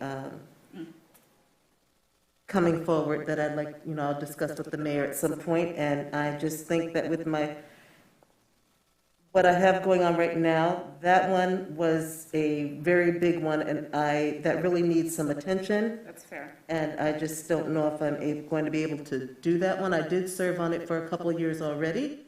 So I'm certainly happy to push that one aside, but certainly still be in support of our Parks and Rec. If nobody's available for that, I can continue on with that board. I would like to make an offer that, if there are times that you can't make it and you need to back off of it, please let me know, and I'd love to step in and be your alternate. Wonderful. Okay. And Mayor, can there be an alternate position for some of the higher intensity? I think we should, I am open to that. And, by nature of the DDA board, Greg is the backup. It's not on here, but the DDA usually has a backup if the mayor can't go. Yeah, DDA's here. Oh, is it? Sorry. Yes. Right. Sorry. But I think that if we have agreements in place, I'm okay. And I just asked Counsel, and he said that there's nothing restricting us from having an alternate, so. Yeah. And I think that's a fair amendment to how this has been going. If we do need backup from each other, we should be able to rely on each other. And say whether, because all of our lives differ from week to week, month to month, and as you see, while we give our time to council meetings, there's a lot of other demands on our time to serve. It's not just preparing and reading council packets and showing up. So, all right. Mikulski will stay with backup from James. And I think we should put it right on here, Mikulski, James, on the list. Sounds good. And the Planning Commission, Polika has asked to stay on. And then the final one is the Pleasant Ridge Fire Contract Committee, which... That's another one that has never met. So Mayor Pro Tem, if you're looking for one more to round out... I'm not even sure when that contract's up for renewal. That would be the time that would be a convening, wouldn't it? Through the chair, yes. I don't have the contract in front of me, but that group hasn't convened in my lifetime here. Well, through the chair, I'm curious why there isn't a Royal Oak Township fire contract. Well, it says Mayor Plus by virtue of office, so it seems like there might be, You would have to go back and look at the record. can you guys, can we go back and look and just make sure there's no reason to force a meeting? If there's no reason to force a meeting, then I think that contract's like a 4 or 5 year contract or something like that. Well, if it becomes something that we participate in, again, I'm happy to take on that role. Okay. If it's something that, I've never done it, so definitely something new. Yep. I'll support that. Well, I like that we almost knocked 2 off. There's a lot here for 5 people. Okay. All right, with that, Oh, you know what's not on here is. Sidewalk, aren't you on sidewalk? Oh, yeah, sidewalks. Where's sidewalk? SEMCOG delegate is also not on. Oh, yeah. Sorry that I missed that before the meeting. me too, and the MML delegate. Do we always vote for that based on who is going to the event, though? That's what we did last That's what we do. So our sidewalk hardship committee, who is on that now? No, it's Kat Bruner James. Councilmember Bruner James is Is on. it? I don't even, I haven't attended any sidewalk hardship meetings. Only reason why I remember is because I was the delegate for that the last time, and then it was passed on to you. That's how I remember. And I used to be on it before that. I haven't been invited to any. It means that nothing's happened, that's all, Okay. because you would be. And then SEMCOG, would you like to remain on, or would you like to hand that off? It can be intensive. I have enjoyed being the SEMCOG delegate. There's like quarterly meetings. I had the opportunity to also be on the Legislative Policy Platform Committee. So I did make it, a little more intense than it needed to be. It's also pretty frustrating. So I'm willing to do it again, would also happily pass the torch if anyone's interested. I'm already on the SEMCOG Transportation Coordinating Council. I think I nominated you. As a nomination. So I have carved my blood into stone into SEMCOG. So I'm also been approached to be on the Transportation Safety Task Force. So we'll see. Well, I'm happy to continue if no one wants it. I support that. I support that as well. All right. All right. Madam Clerk, if you can update this list with, or whomever is in charge of this list, update it with those others, that would be great. What did I hear about sidewalk? What did I hear about that? I thought it was Councilwoman James. Okay, so you I guess remain, so. okay, all right. It only meets once a year at the point If where it everyone has been, Got it. the residents that the sidewalks have been they have the opportunity to take a very low, All right. like a 0.5% interest loan from the city to pay off their sidewalks. I can deal with that. Okay. I participated in that meeting one time since I've been on council, so it was interesting that one time, so. Yeah. So we have some boards and commissions in place for when the issue arises that there's a council person to participate. All right, do we need to review anything? You've got everything? I have everything, yeah. And then do we need a motion to adopt this? Through the chair, the entirety of Yeah. Yeah, I think that would be appropriate to confirm the discussion points. Arnie, you've made notes, correct? Yes. I think I did too. I did too. Do you want me to read through them? There's another bingo joke. I'll run through it quickly. Mayor Pro Tem is Councilwoman Bruner James. Accessibility Inclusion is Leaks May. Agenda Committee, Piana and Polika. Arts and Culture and Beautification, Mikulski. Board of Zoning Appeals, Leaks May. Brownfield, Polika. Capital Improvement, James and Polika. Downtown Development Authority, Piana. 8 Mile Employee Pension Board, Piana, Polika. Environmental Sustainability Commission is James. We've put on hold until further information from the Superintendent Advisory Committee. Finance Committee remains Leaks, May, and Mikulski. Liquor License Review Committee is Mikulski. Ordinance Committee is James and Mikulski. Parks and Rec Commission is Mikulski with backup of James. Planning Commission is Rapalka. Pleasant Ridge Fire Contract Committee is on hold until further investigation. Sidewalk Hardship Meetings is James, and SUMCOG Delegate is James. There's a lot of James on this one, so ask for backup. All right, if I need backup on anything, I'll let folks know. So, all right, with that, we need a motion to adopt. I move to adopt the, see what the motion suggestion is. I move to confirm the appointment of council members to the city boards and commissions as read by the mayor. Support. Moved by Polika, supported by Mikulski. Madam Clerk. Hey, Councilmember Mikulski? Yes. Councilmember Polika? Yes. Councilmember James? Yes. Mayor Pro Tem Leaks May? Yes. And Mayor Piana. Yes. All right, and next up is call to council, starting with our city manager to give us some staff department updates.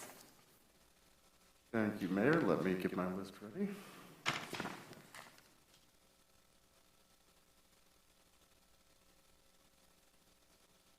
All right, well, timely, I'll have our DPW Dan Antosik give an update on today's snowfall and just a reminder on snow emergency protocols. Hi, good evening, everyone. Today, our crew's pretty much finished up the bulk of the snow clearing in terms of our major secondaries, parks, municipal buildings, and so on.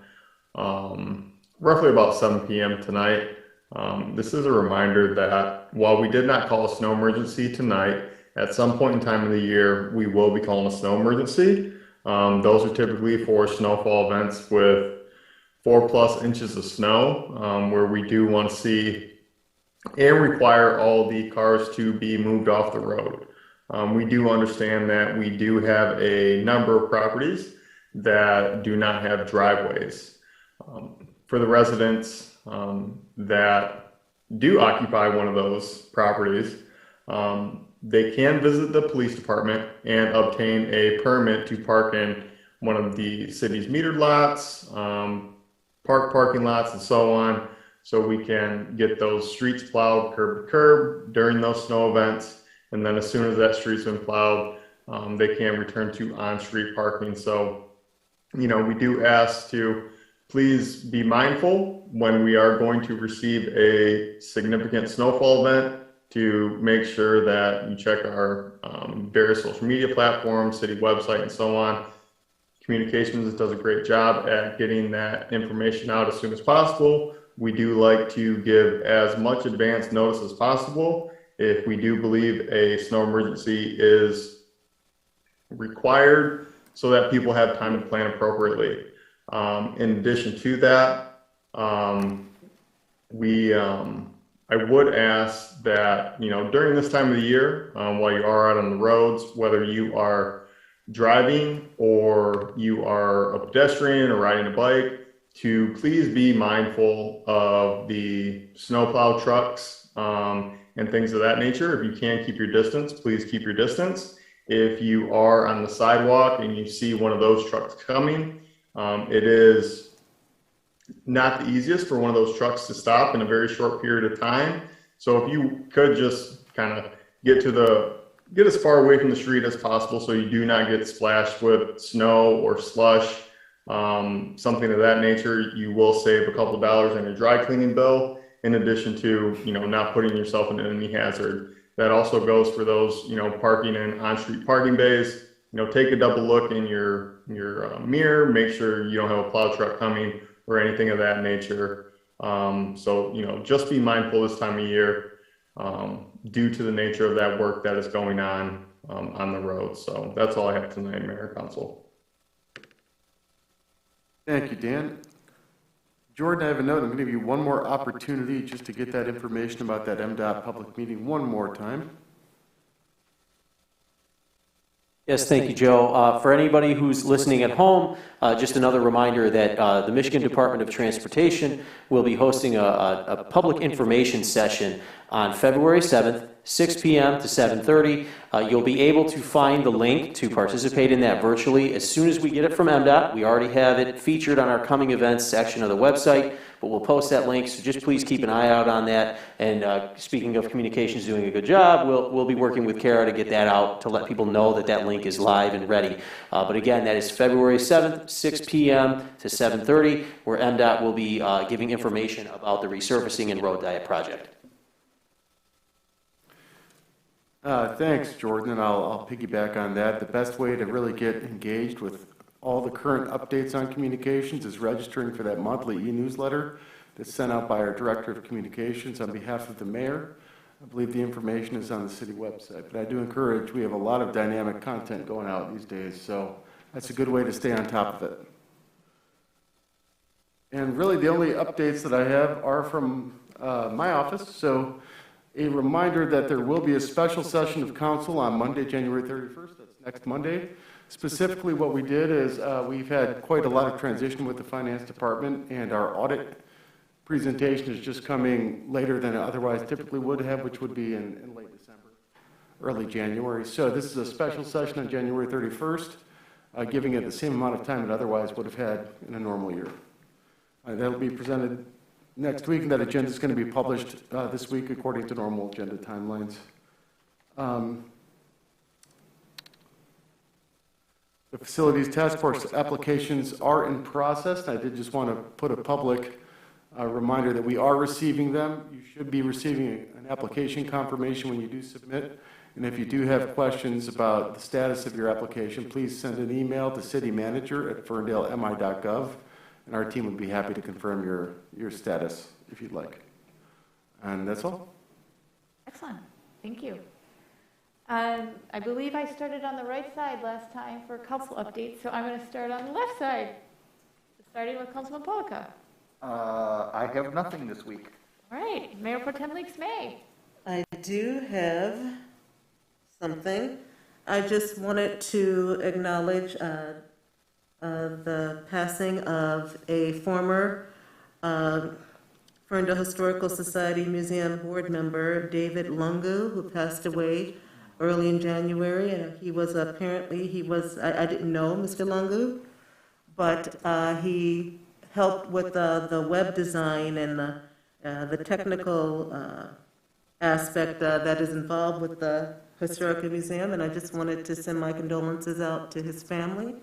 And there was many kind words from current board members regarding Mr. Lungu as far as what he brought to the Historical Museum and how they were able to kind of get their footing in with the technology issues due to his input and his expertise. So my condolences to the family. I also wanted to acknowledge that once again this year we will be raising the Pan-African flag to honor Black History Month. Which to me, I'm really proud of this because it further affirms the city's commitment to anti-racism in the city of Ferndale. We won't be having a ceremony this particular time. I think that's probably the best idea with concerns regarding crowds and things like that, if we should have that. But it will be up February 1st through the end of February, and I hope that it's a reminder to residents and those who pass through Ferndale of the city's commitment. Let's see, is there anything else? And congratulations to everybody on their new boards and commissions. Congratulations to the new Mayor Pro Tem after tonight, and I look forward to working with all of you again for a fruitful year.